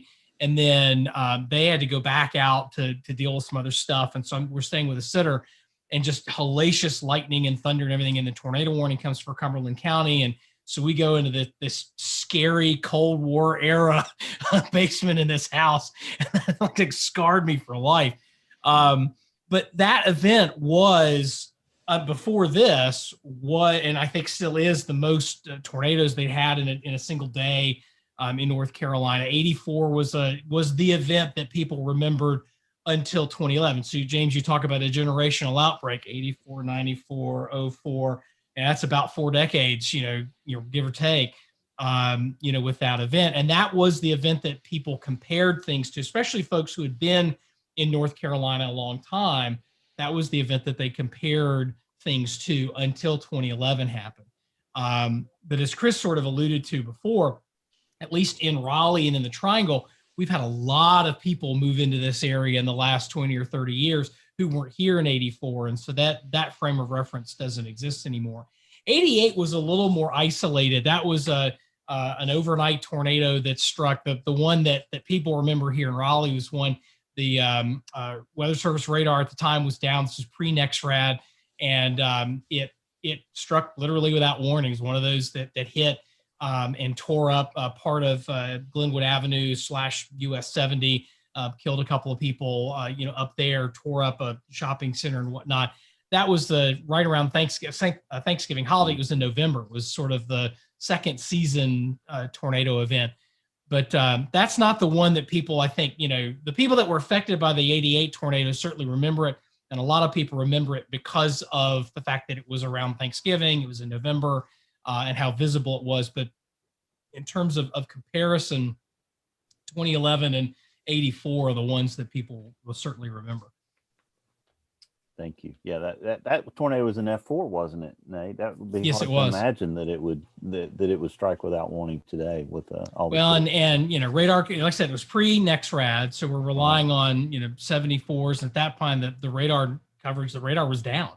And I remember talking to Greg Fischel, who was working at WRAL at the time. He would talk about it later, and that we could do an entire show just on that tornado and how it literally hit without warning, and how people were. That should have been a lot worse than it was, quite frankly, given hitting at night. That's something that we have a lot of here in North Carolina, are nighttime tornadoes. We tend to get a lot of these QLCS type storms that will spin up in a very dynamic environment in the middle of the night. And in some cases will hit. I remember working one a few years ago where we had a tornado strike over in Johnston County with no lightning. And it did, I think, EF2 or EF3 damage, but the thermodynamics were just enough to get it going. And then the kinematics took over and spun it up and did some damage. It seems like, Nate, I went to bed that night. I think it was a Sunday night because the Weather Channel was king in my household at that point. And I remember the dew points being fairly low in that part of North Carolina, and being really surprised the next morning, but finding out later that, the warm front surged into the area or something happened to cause those dew points to really jump up, around midnight. And it was very impressive. It's left an impression on me to this day that can happen. Yeah, certainly can. And, warm front lifts up and, you can have a, 20 or 30 degree, dew point difference on the side of a, frontal system like that. And it sweeps through and ushers in this nasty, air mass, and you're in trouble. And we have that a lot of times in in that second season. We get our daytime and sort of typical, afternoon and evening severe thunderstorm events at this time of year in the March, April, May, time frame. But we get into November, December, and that's when we get these high shear, low cape events that tend to pop up in the middle of the night. Jen? I have a question. As I study all these different events, it's amazing to me how after every event, communities come together and they help to rebuild and they rally around each other. I just wanted to see if you guys had any stories about how the communities rebuilt, even just a few days after the event, and then, even years beyond, how's everyone done? Do you have any stories that you could share about how people came together to help one another?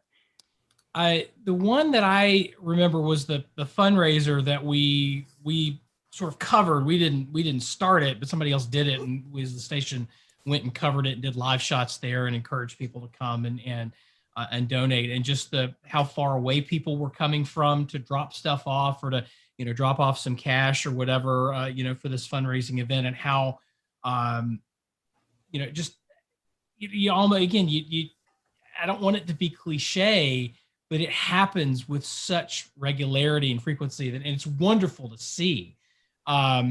Another one was, there was a community that was hit, south side of Raleigh, and that particular community, I visited them a year later, and they threw a block party on the 1-year anniversary of the April 16th event. And I remember, going and not, just being, being invited, to attend and getting to meet people and hearing these stories about, how they got the warning, whether it was a phone call or, a text message or something on their phone, or an alert that went off, or weather radio or something like that, and getting all these, bits of information and then taking shelter.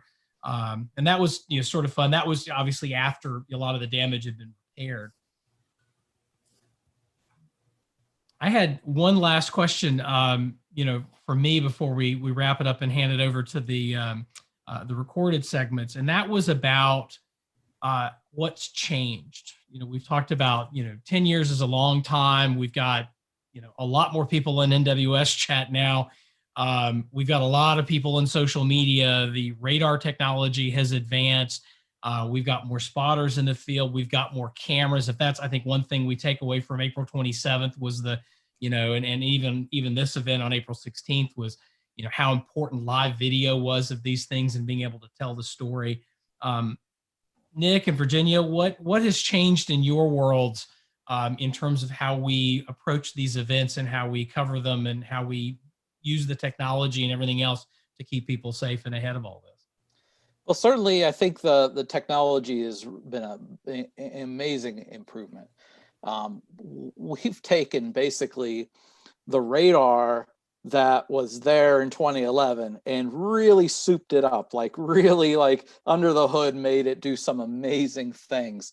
It always had that capability, but just kind of getting it to that point. For example, now we have the lowest slice is not a half degree above the horizon, it's 0.2 degrees above the horizon. So we can see much lower into the atmosphere than we were able to in 2011. I would say one of the biggest improvements has been the dual polarization of the radar, adding that vertical component, and mainly because of, and it allows us to see a lot of neat things, but it gives us confirmation, especially with these weaker tornadoes, that, otherwise, we may not get ground truth because it might be in the middle of nowhere or forest somewhere, but it might be perhaps headed towards a more populated area. But the tornado debris signature that dual polarization gives us is just, it's a game changer, because now we can say for sure, okay, there is a tornado that has been on the ground. And again, remember back earlier, I said we use history as a confidence factor for, issuing subsequent warnings or extending warnings, or maybe even upgrading warnings to tornado emergency. So, so dual pol has been a big game changer, but there's been other things too that help, increase the timeliness of radar in between scans. So you remember back in the day when it was like, okay, we're in preset mode, we got to wait 5-6 minutes for the next half degree. And unless some savvy person was at the controls and just restarted it on their own, which we won't tell the Rock about that. Yeah, so I can't say that I haven't utilized that myself a few times, but now I don't have to do that because we have things like AVSET. AVSET goes and it scans, and then once it doesn't find any reflectivity at the higher angles, it says, okay, well, I'm done. I don't need to do another scan. I'll go back down to the lowest angle. Forget those last 2 or 3 angles up at the top. And that's good for storms that are further away. Of course, that doesn't really kick in or help as much, with storms that are close by. But certainly sails helps to sails will do scans in the lowest, couple angles. It'll go up, once it gets to about the halfway point of all the slices it's doing, then it stops and it comes back down. And then it scans the lowest angle, and then it goes back to the middle height, middle angles, and continues on for the rest of the volume scan. And not only can we tell it, to do that once, we could tell it to do that up to 3 times. So basically what this means is during April 16 type events, we can get radar half degree, 0.2 degree updates once every, I don't know, 90 seconds or so. So, so that has been a real game changer. And gosh, we got everything like MRMS and rotational tracks, prob severe algorithms, GO16. I mean, there's a whole range of convective allowing models to help us, maybe do a little, prediction of what's going to happen in the next hour or two. So there's been just an amazing amount of technology that's helped.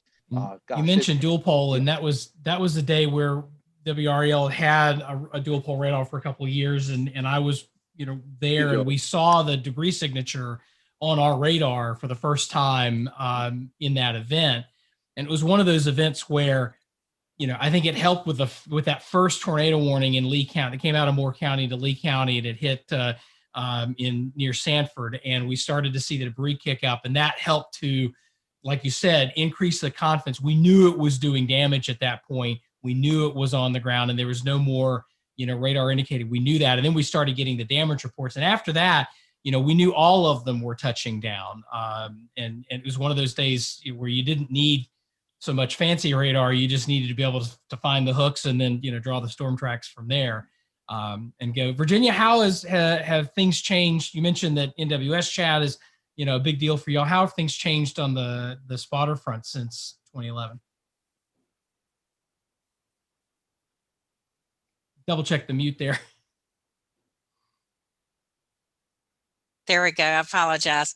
When I look back at the year 2011, I think of the ways most people were reporting, giving their spotter reports, and they either called the National Weather Service on the telephone. They may have sent a delayed report by email. They certainly called the Central Carolina Skywarn net. But now there are just so many more ways for them to make those reports.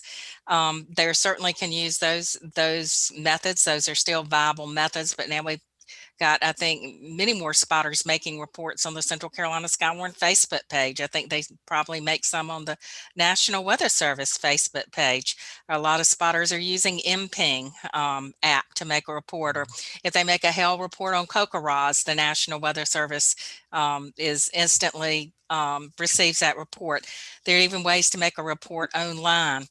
And I think the other thing that is probably different today is I think spotters are even more savvy now than they were before. Before, they used to take a class, an in-person class, and you could only do so many in-person classes probably a year, and today, and I'm going to call it courtesy of COVID-19, if you want to look at the silver lining, the NWS has truly made use of online platforms like WebEx, to webinars to deliver these classes. So there's still an in-person interaction, but it can be done from the safety of home. And a lot of people can now take a class when they didn't have the opportunity. Maybe their schedule didn't permit that, or for a variety of reasons, they can take it online. And not only can they take, the basic class, a lot of offices may be offering advanced. So if you can't get it from your own NWS office, you may be able to take advanced at another one. I took one recently from Paducah, Kentucky, on how to use Radar Scope, that app. I think Nick offered a class on just winter weather and spotter training. So there are all of these new classes that are coming out, which makes spotters more prepared, which I think makes a difference. And I'm going to kind of end my comments by saying, I think really, I think most of us really like to believe that we make a difference somehow or another. Whatever we do, we want to make a difference. And I think now spotters with all the additional information that they have and opportunities for training really can make a difference in their community. So. Agree with that. Chris, what's changed in 10 years since 2011 in how you do business and how ABC 11 covers these types of events? I don't know if I think somebody mentioned, Nate, the maybe the chat. Of course, we were using it then, but I think more so now. And one is in the technology. We don't need when there is damage somewhere. We don't need to send a satellite truck or a microwave truck anymore. You just take the Dejero, and so it's basically you can go anywhere you want in the world, and so that makes it much easier, I think, for us to get into. We haven't had a lot of opportunities because there hasn't been a lot of activity with tornadoes around here overall, but we've had some. But even with the hurricanes and going down, with some of these recent hurricanes and the flooding, I've done some weather live shots with that, and that makes it so much easier. You can go anywhere and don't need to worry about putting the mast up. Just the way people tell us things now through all of the Facebook and Twitter and keeping us informed of what's going on. I can, even with not even severe weather, but when we've had winter storm events, and just say, tell me what's going on in your neighborhood. There's always a smart aleck who says, like, how can you tell you're the weatherman? But but a lot of them, they'll tell you exactly how much snow they have on the ground, or how much ice and stuff. And that's so much, so helpful because as everybody knows, in winter storms, the snow amounts can vary a great deal over a viewing area, and you can't tell on radar exactly what's going on. So, it's just the information, getting it is so easy now, or so much better getting information from viewers or from other sources, the storm spotters. It's in the pictures people send in that we can use on the air. It's so much more than it was 10 years ago. I think, the technology you talked about the dual pole, we that has been, definitely the graphic systems and way we can show things have improved tremendously. Yeah. Just being able to, the things you can show on. I don't know, 10 years ago, did we have hail tracker and all that with WSI? I don't remember. I think maybe we did, but all that stuff that they keep adding. And but yeah, it's definitely. I think the biggest thing is the information you get from the viewers and storm spotters, and being able to get out into it. That's really changed a lot, and for the better. Awesome. Well, listen, we're going to take a break, and I know some of you might have to break away, but for those of you that can stay with us, we're going to do picks of the week before the newscast is over. The show is over. I'm thinking newscast over here before the show is over. So be thinking of a pick of the week, but let's pause for Tony Rice's astronomy report. We've got Jen with This Week in Tornado History, and much more to come as WeatherBrains rolls along. Looking beyond the atmosphere, here's Tony Rice with your Astronomy Outlook. NASA plans the initial test flight of the Ingenuity helicopter on Mars later this week. This first flight on another world carries special significance and a special payload from another first flight. More on that in a minute. Flying anything on Mars is pretty hard. Reduced gravity is actually a bit of a pain because a special computer-controlled winch, which cancels out about 2/3 of Earth's gravity, had to be invented at NASA's Jet Propulsion Laboratory just to enable testing. The bigger problem, though, is the Martian atmosphere. At just 1% the density of Earth's, there's not a lot to push against. JPL's 8-story high vacuum chamber was brought down to about 7 millibars to replicate conditions for testing. So, how do you generate lift in such rarefied air? The answer lies on the helicopter's carbon fiber rotors. They're counter-rotating for stability, but the secret is in their speed. While your average news, police, air ambulance, military, or pretty much any other helicopter here in the 113 millibars of air pressure we enjoy here on Earth has rotors going about 450 RPM. Ingenuity spins its rotors up to 2,500 RPM just to lift its 4 pounds. This week's test will take the helicopter up for about a 20 to 30 second mid-air pirouette. It'll take some images and then set back down. Look for those images to arrive on Earth the following day. Along for the ride will be a 1/2 inch by 1/2 inch piece of cotton fabric that once covered the wings of the Wright brothers flyer that flew at Kitty Hawk in 1903. It's wrapped around a cable under Ingenuity's solar panel. Timing of these tests also has an atmospheric factor to it. They're scheduled for shortly after noon local time, and that's chosen because it's late enough for the 6 lithium-ion batteries to be fully charged by the solar panels, but not so late that solar heating might kick up winds, or worse, eddies along the nearby edge of the Jezero crater. You can check mars.nasa.gov for the latest schedule on these tests, including a live broadcast from Mission Control. But you might have to set your alarm. 12:30 p.m. Jezero Crater Time works out to about 3:30 a.m. Eastern. Elsewhere in the sky, today is the UN-declared International Day of Human Spaceflight, and the 60th anniversary of that 1 hour, 48-minute flight of cosmonaut Yuri Gagarin. It's also the 40th anniversary of STS-1, the first space shuttle mission. That's your Astronomy Outlook. Follow me at RTP Hokie for more spacey stuff like this. This week in tornado history, April 15th, 1973. A tornado given an F4 rating moved just over 23 miles eastward through parts of Frio County, Texas. It began about 8 miles west of the Frio airport and moved across the Mellon community. It ended 15 miles due east of the airport. There were 5 fatalities. All were occupants of 2 cars traveling on Interstate 35 as the tornado crossed that area. Injuries included 3 others in the cars and residents of homes. There was a total of 12 injuries. 8 houses were destroyed and several others were damaged. 3 airport hangars were damaged and 8 to 10 airplanes were destroyed. 1-inch thick asphalt topping was ripped off one of the runways. There was about 13,000 acres of crops destroyed. You can read more about this event and hundreds more at tornadotalk.com. Calling all weather enthusiasts. Join the American Meteorological Society by becoming a member of the band at amsweatherband.org. As an AMS Weatherband member, you'll get to go behind the scenes with the scientists of the American Meteorological Society, whose members have been at the forefront of weather, water, and climate research for over 100 years. You'll learn about the very latest research from the scientists who are actually doing it. What's more, you'll become a part of a passionate online community of weather enthusiasts. Get access to exclusive videos, webinars, and other fun content, and support the science you love. Learn more and join the band today at amsweatherband.org. Jen, thank you for that. You found a tornado I didn't have in my database, and that was not too very far away from you, Troy, the other side of San Antonio, right? Frio, Texas?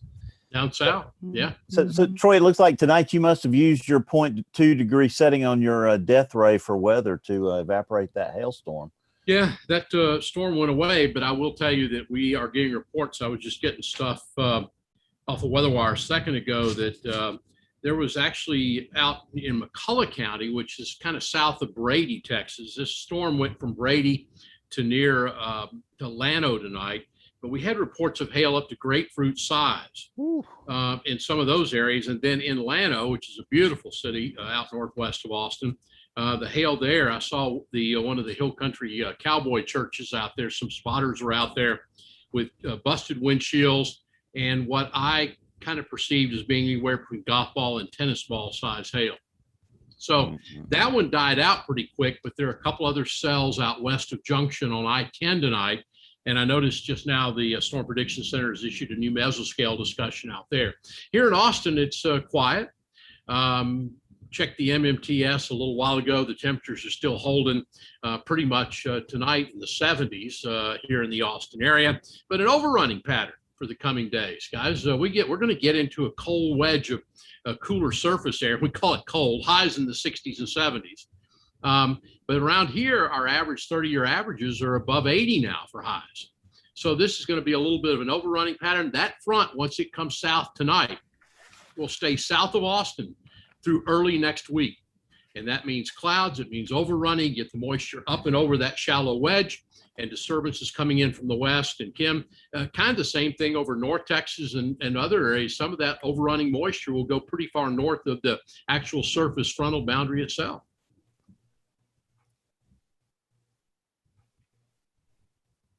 Yep, that's true. Sorry, didn't know if Bill had frozen or if I was frozen. Zoom has been really spectacular tonight for all of us, so you just never know. But yeah, it could be a really fun week of welcome to spring weather here. But hey, man, if it means moisture reaching the ground in a lot of places here, I mean, from here and west, we're needing it. So, well, Kim, just to let you know, south of here. Saturday night into yesterday in Bastrop County, which some of you may recall, Bastrop County, the history a few years back of one of the worst wildfires in Texas history, killed a number of people, a lot of homes. We had another fire down there, uncontrolled for about 24 to 36 hours, started by someone outdoor cooking. And that fire got out of control over the weekend. And the Texas Division of Emergency Management, a lot of different agencies, Texas Fire Service over at A&M, were involved in helping put out that blaze. So it's been very dry, Kim, and the point is well taken that we need rain in this part of the country. Anyone got any spare rain? Chris, I'll take it. I'll write you a check. We're kind of dry here too. Yeah, we don't have any spare. Sorry. We overperformed here Saturday night with 2 inches of rain, so it came pretty quickly. So we're watching you, Bill. Don't be doing that. We could ship you a little extra. We'll send it your way. But I sort of muddled us into the weather roundup here. Aubrey, you got time to give a little weather roundup from the Shenandoah Valley? Sure. I can finally hop in now that we're not in show and no one's recording anything. We had a beautiful weekend. Temperatures very warm. Had a lot of rain here Saturday night, which is good. We could certainly use the rain. Pretty nice for tomorrow. Then we've got that cold front coming in for Wednesday. So another batch of rain. And overall, I mean, even though we're going to turn a little cooler, we're not pushing 80 this week. I think the temperatures this week are going to be very pleasant, kind of closer to that 60-degree mark, upper 50s, lower 60s. Overnight lows dropping back into the 40s. So yeah, just some really nice weather, probably not to freezing by the end of the week. We'll stay in the 30s for Thursday night and Friday night. But I think we've got a really nice spring week ahead instead of everyone, you have that first 80-degree day. Everyone thinks, oh, we're just jumping right into summer, but it's really going to feel like spring this week. Yeah, Jen, are the shorts and flip-flops the norm de rigueur in Flavortown this week? Yeah, it was actually, but I got the longer jackets on again. My weather very similar to Aubrey's, with highs at 50s and 60s, seasonably cool and pretty quiet. Actually, we only have one little chance for rain on Thursday, and that's about it. So I'll take it. It's going to be quiet and should be some nice afternoons, and then pretty nippy at night with some mid to upper 30s, low 40s. But I cannot complain at all. So it's just a beautiful spring go of it here in Flavortown. There you go. How about the North Carolina contingent? Who wants to represent the fine group? Chris, you just did the 10 o'clock. You did the 10 o'clock. Yeah. It's going to be nice tomorrow, upper 70s. We had a bit of rain over the weekend, but it was mostly at night, Saturday night, and nothing severe. Although there was a tornado. You probably saw this. Many of you, and Nate, I know you should. In Pitt County, Sunday 3:30 in the morning. Morehead City not warned, so it kind of snuck under the radar, literally. There was some damage, EF1, 100-mile-an-hour winds. That came through here, though, with no fanfare, which was good, except we had some good rains. But for us, it's beautiful tomorrow and upper 70s. Wednesday afternoon, evening, some showers, and then we're going to turn cooler than average, too. Back into the 60s for highs and maybe some low 40s. I wouldn't be surprised if in that pattern, if we're in the low 40s, some areas will be in the upper 30s, but really pretty quiet. There's just a storm chance Wednesday evening, maybe, but nothing big. It looks pretty tame. Outstanding. Thank you for being with us tonight, Chris. Great to see you guys. Appreciate you having me. I'm going to jump off and get ready for the 11, but thanks again. Good talking to you all and meeting you. I really appreciate it. It was great fun. It was awesome. Thanks, Chris. Okay. See you guys. Take care. There's a great lesson, Bruce Jones, in avoiding having to give a pick of the week. So it's time for the news. It works pretty well. So Bruce Jones, friend of the podcast, welcome to the show. It's one of our favorite parts of the show where we talk about NOAA Weather Radio. If there were a UN ambassador to NOAA Weather Radio, it would be you, Bruce Jones. So lay some Weather Radio magic on us tonight. Well, the network of NOAA Weather Radio transmitters is now 1,033 transmitters nationwide. And then we've got them in 5 U.S. territories. We got Puerto Rico, U.S. Virgin Islands, Guam, American Samoa, and the Northern Marianas, right? Yeah, Northern Marianas, Saipan and Tinian. So, about 98% of the U.S. population gets a signal from a NOAA Weather Radio transmitter. And our goal here as meteorologists is to try to get people to get the receivers that allow them to hear the signal. I was on the telephone today with folks from National Weather Service, Lake Charles. The St. Landry Parish tornado struck at 2 a.m. They had I believe 22 or 24 minute lead time on that tornado warning. 22 minutes, maybe 24 lead time on the tornado warning. But sadly, they had 1 fatality and 2 people very seriously injured down there. 2 a.m. And, if you go to bed and you have nothing to wake you up, you're in a world of hurt sometimes. So we encourage everyone to have a NOAA Weather Radio, as well as signing up for all of their parish and county notifications, for weather call notifications, TV station apps. As we've mentioned today, as you mentioned on the show today, there are lots of different ways to get warnings, but still we have these tragic stories once in a while of a warned storm and somebody for whatever reason, just did not know it was coming. So please help us as meteorologists and as friends of WeatherBrains. Help us spread the word that these weather radios do save lives. We have a special for you. If you watch or listen to the show, you can go to midlandusa.com and order a weather radio. And by using the promo code SPAN25, which is SPANN25, SPAN25, you'll get 25% off of all weather products and accessories. So whether it's an emergency crank radio for a hurricane evacuation or day-long, week-long power outages, or whether it's a desktop weather radio where you can set it to go off for just your county, every home, every school, every business in America should have a NOAA Weather Radio, the official voice of the National Weather Service. And I noticed somebody on the chat earlier in the program mentioned something about the partial county alerting, where the National Weather Service here later this year is going to start working with some county emergency managers to subdivide counties into smaller sectors. And then you can program your SAME weather radio to just go off for whatever sector of the county you live in.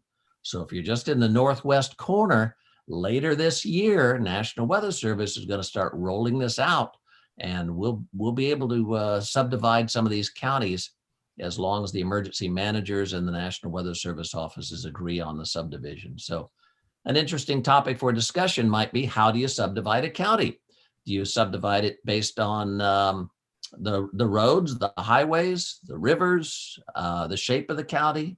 Lots of different ways that we can do this, but we want to do it in a way that makes sense to the average human being so that they can take advantage of that.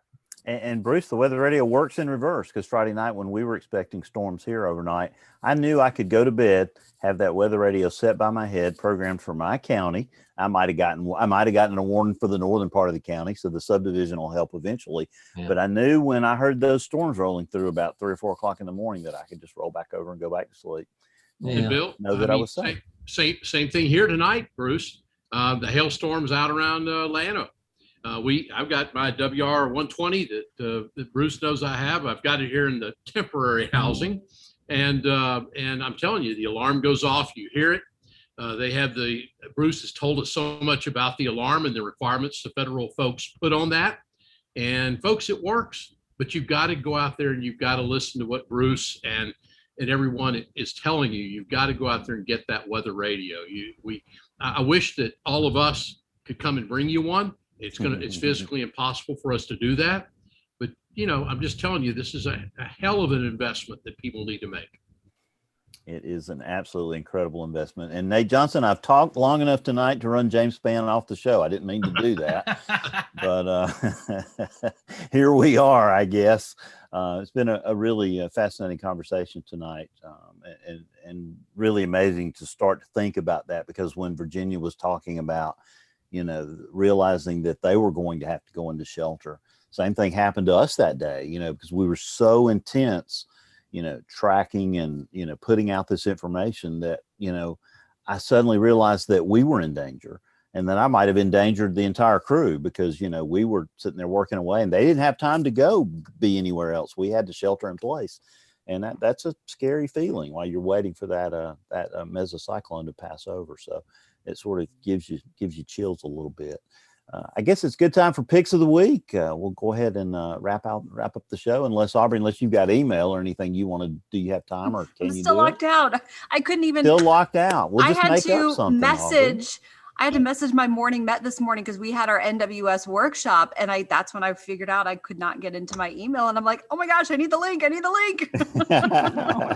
Well, good. Then Aubrey, we'll start with you, a pick of the week. All right. So my pick of the week is actually a website from Richard Cook. our friend in the UK from across the pond who always sends us some great emails and stuff. And, we chat about UK weather and US weather and all sorts of fun stuff. So it's actually a really cool website. It's called wxcharts.com. I had not seen it before. There's some really cool things in there if you want to mess around with it. And they actually have some Mediagram data on the right-hand side along with the forecast models. So just kind of one of those other interesting sites to play around with and, pick your favorite site. But it's wxcharts.com. I added it to my link page after you shared it, Aubrey. So that is a great thing. And those Mediagrams are, to me, the star attraction of that process. Nate Johnson, I'll go clockwise around my screen. What you got for us tonight? Besides that big, beautiful microphone there, that thing is stunning. The story map from the National Weather Service that Nick mentioned, we mentioned it earlier. A really nice sort of summary of this event that we talked about. Nice meteorological wrap up, talked about the impacts of that day, and then they spend a pretty healthy amount of that talking about all of the things that have changed in 2011 since 2011 in terms of technology and procedure and that sort of thing. A lot of stuff has changed to help us do this even better the next time it happens. And as Nick said, there will be a next time. It's a matter of when, and I've got to be ready. So James's pick was going to be the Colorado State hurricane forecast. Anybody want to chime in, comment on that? Because we didn't even get into hurricanes in North Carolina, and Raleigh's had their share of problems with those, Nate. Yeah, another above average season. And it was interesting that they come out with the above average season, and then the Weather Service the next day comes out and says average is now above average. That we've gone from 12 named storms in a year to being 14 named storms as the average over the last 30 years. So any other comments about or curses about the hurricane forecast out there? I think, compared to last year, and above, if we hit that forecast exactly, that'll feel like a light year compared to the craziness that we had last year. And they do a nice job. One of the things that I like about the Colorado State group is that ever since they started, they do a really nice, if you actually read the reports, don't just, listen to the press conference, but read the reports. They do a really nice job after the fact of going back through and picking apart what worked in the forecast, what didn't. They have all these different factors that they look at, and they will talk about which ones, verified the way they expected to, which ones didn't, how that would, have affected their forecast if they'd have known, all that sort of thing. It really, I think, is a textbook case in how we ought to be sort of critiquing ourselves as forecasters on an everyday basis, to look back on events and look back on forecasts and figure out what worked, what didn't, what can we learn, and how can we make it better the next time. Well, all I know, Nate, is as long as we don't have to come back to the blankety blank Greek alphabet, that's all I care about. No more. That's now we have we have the supplemental list, which is something that we do in other basins.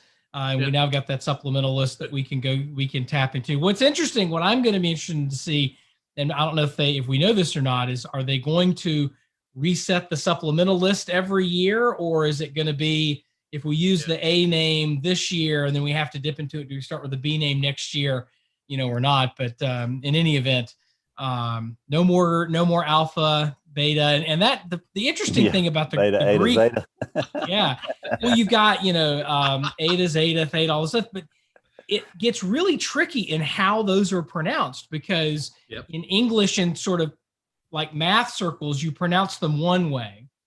Native Greek speakers, of which we have quite a few in the United States, pronounce those letters differently. Like the second letter of the Greek alphabet to a native Greek speaker isn't beta, it's vita. And then you try and take that into Spanish, and Spanish language pronunciations of those letters is a third different thing. So it was just this hot mess of whatnot. And it took us having to get that deep into the list before we realized just how problematic it was. And now we'll just dip into some more names, from the basin and going forward. And I think that's universally a good thing. Inquiring minds want to know, and from one inquiring mind to another, she'll be in charge of next week's show. Nate did a fantastic job putting our show together this week, but Aubrey, you're in charge next week, so be ready. All right, we need a backup because I got a show to do too. I know, so we'll have to pick somebody out of the group here, and Dr. Kim Cloco McLean is a real logical candidate. All right, I'm on notice. All right, good. There you go. So, Kim, what's your pick of the week?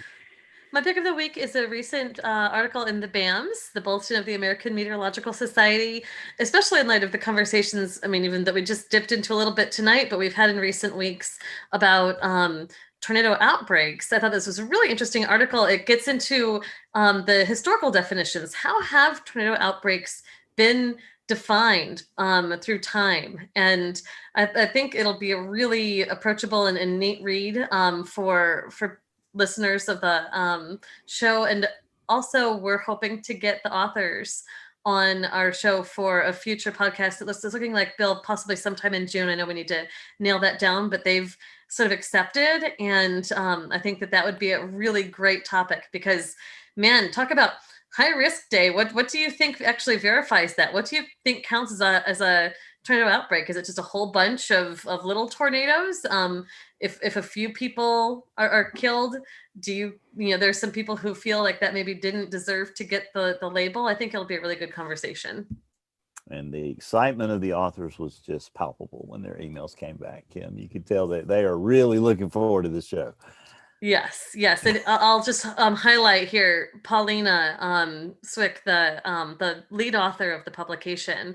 She's Polish, and so she'll bring an extra special, she has this extra special charm to her that's hard to describe. But she also is one of the most joyful people that I've ever known. So just come ready for that show. Well, if she brings kielbasa, we'll be fine. So maybe you can talk her into that, Kim. So I'm still stalling for Nick, our remaining special guest tonight. Nick, I'm going to come to you last. Bruce Jones, weather in Kansas City. And what's your pick of the week? Weather today was 62 and partly cloudy, so we're a few degrees cooler than normal. Pick of the week, we also had here within the last couple of days the anniversary of the Palm Sunday tornado outbreak of 1965. And that was a biggie. And that had one of those the most dramatic tornado photos ever, the twin funnels crossing the highway. And if you'll Google Palm Sunday 1965, when the Indianapolis office of the National Weather Service comes up, they've got a great web page that explains everything about that. It's fascinating. Was that tornado near Elkhart, Indiana, if I recall correctly? Dunlap. Yeah, that twin. Dunlap. I've seen both. Is it both, Jen, or is it one or the other? I just know it as Dunlap. Yeah. So it was.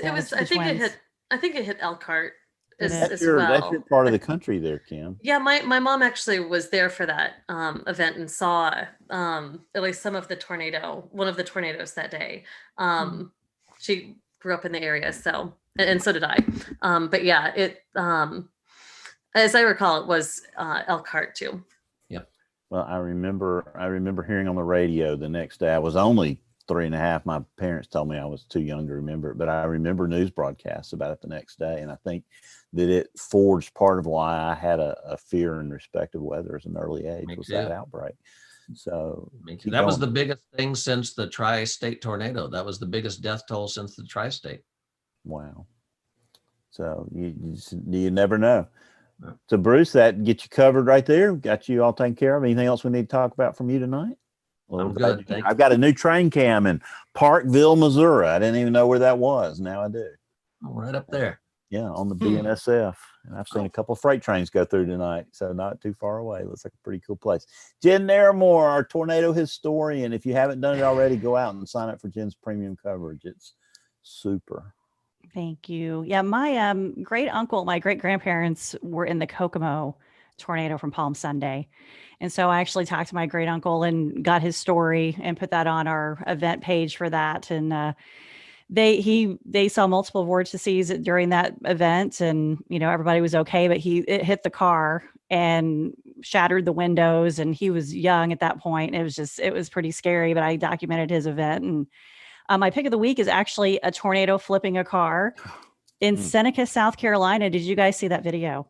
I showed it to the kids at dinner tonight. They were blown away, literally. Yeah, I just couldn't believe it. No one in the car was hurt, but the car was flipped. Miracle.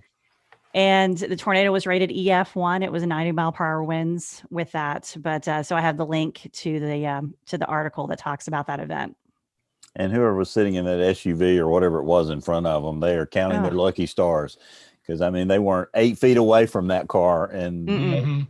they must have been made out of lead or something. But you could just see the capricious nature of these tornadoes. You know, that's how they do it. Yeah. Right there, that was a prime example. Nick, we've really enjoyed having you tonight. Thanks for being here, and thanks for being a part of the show. And I know you're going to blow us away with your pick of the week tonight. Well, thank you so much for the invitation to be on with you tonight. It was a great pleasure, and what an honor to have a pick. And Nate kind of sort of alluded to a little bit of my pick. He kind of dabbled into it, but I was intrigued by, of course, you can see this on NOAA.gov, but the average Atlantic hurricane season numbers going up. You know, it was always easy to remember the average numbers, right? Under the old, because like 12, 6, 3, it's like there's like some easy math there. But now I got to remember 10, 6, 2. We need to go back to those days. So now I got to remember, okay, 14 named storms, cut that in half, 7 hurricanes, and then there's a 3. 3 is not really divisible. 7 is not really divisible. Carry by the 3. So anyway, that's kind of fascinating how those numbers change, and part of my job is to explain all that with our partners and folks who have a lot of questions. So that's going to be a big topic here as we head into the hurricane season. So 14 named storms, 7 hurricanes, 3 major hurricanes. Let's see what 2021 brings us. And thanks again for the invitation to be here tonight. Outstanding. Thanks for being here. Thank you, Nick. All right, Nate. Troy, did I get your pick of the week, or you? No, I'm gonna. You're like me. I didn't even get introduced. James doesn't even introduce me anymore. Well, that's all right. I guess it's kind of aside. We just The man who needs no introduction, Bill Murray. There we go. That's what it is. Hey, my pick of the week is I come home for this one. We got a new severe thunderstorm warning, by the way, just out of San Angelo. That just came out in the last couple of minutes. My pick of the week. You pull that off the teletype over there, Troy? You got that? Yeah, I actually have WeatherWire set up here. I do have it set up. In the pick of the Homewood week Suite. this week. I love it. Yeah. From where I cometh from Texas A&M Atmospheric Sciences, the department, Don Connolly and everyone over there has done such a great job. They have a great Aggie weather from Texas A&M product page, which I posted. And in addition, they have access to their Aggie Doppler on top of the O&M building at Texas A&M, which they post during periods of inclement weather. I just like their data page, so I thought I'd give them a pick of the week this week. Outstanding. Well, that's awesome. We're glad you're safe and sound there, Troy. So stay that way. Nate, it looks like your peacock's getting closer and closer every week. Is that thing moving or becoming animated, or what's the deal there? I think it's edging closer every week. If you've ever met a peacock in real life, they're vicious little critters. They're angry, just spiteful, hateful little things. So I'm gonna. You better keep an eye on that thing just in case it decides to come peck me. Yeah, you may have to beat it with that microphone. Well, Troy, you got any other business we need to bring for this group? Or are you ready to adjourn? I'm ready to adjourn if we can get a second or a third or a fourth. There you go. I think you got all hands. WeatherBrains is the weekly netcast. It's all about weather. The show just, for me, gets more fun every week. And I can't wait for the next 2 weeks. They're going to be amazing shows as we look back continue to look back at 2011 and what a terrible year that was. But tell all your friends they can get the show wherever they consume their podcasts, or at weatherbrains.com, or even on the alabamawx.com blog that Scott Martin and I and James work on. You can get it there too. But there you'll find a lot of information about all the shows that have been, the last 800 almost. What number are we on right now, Nate? I can't even remember. We're like 802 or something. 822,600. Something like that. Something terrible. It's a lot. But until next week, when we'll get back here Monday night and see you then, I'm guest booking officer Bill Murray. And as I always tell you, keep an eye to the sky because you'll have something fun always to look at. I'm tired. Yeah. We need Thanks, to rest. Nick. Thanks again, everyone. Thank you so much. Thanks, Nick. In here. Great. Yeah, thanks Bye. everybody. Have a good night, all. Bye. I'll take care. Bye. Bye.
Will. Had to do some television there. Thanks to Bill for picking that up, as always. But thank you guys. I love case studies. Where you go back and look at an event and listen to the stories. Great show tonight, April 16th, 2011 in North Carolina. But thank you guys for watching, as always. The produced audio version will be out here a little after midnight tonight. So got to go back and do some television. Thank you guys. We'll be back next Monday night. Want to catch us on Song of the Night on the Gram, Span WX. We're about to fire that up. So thank you guys for watching. Have a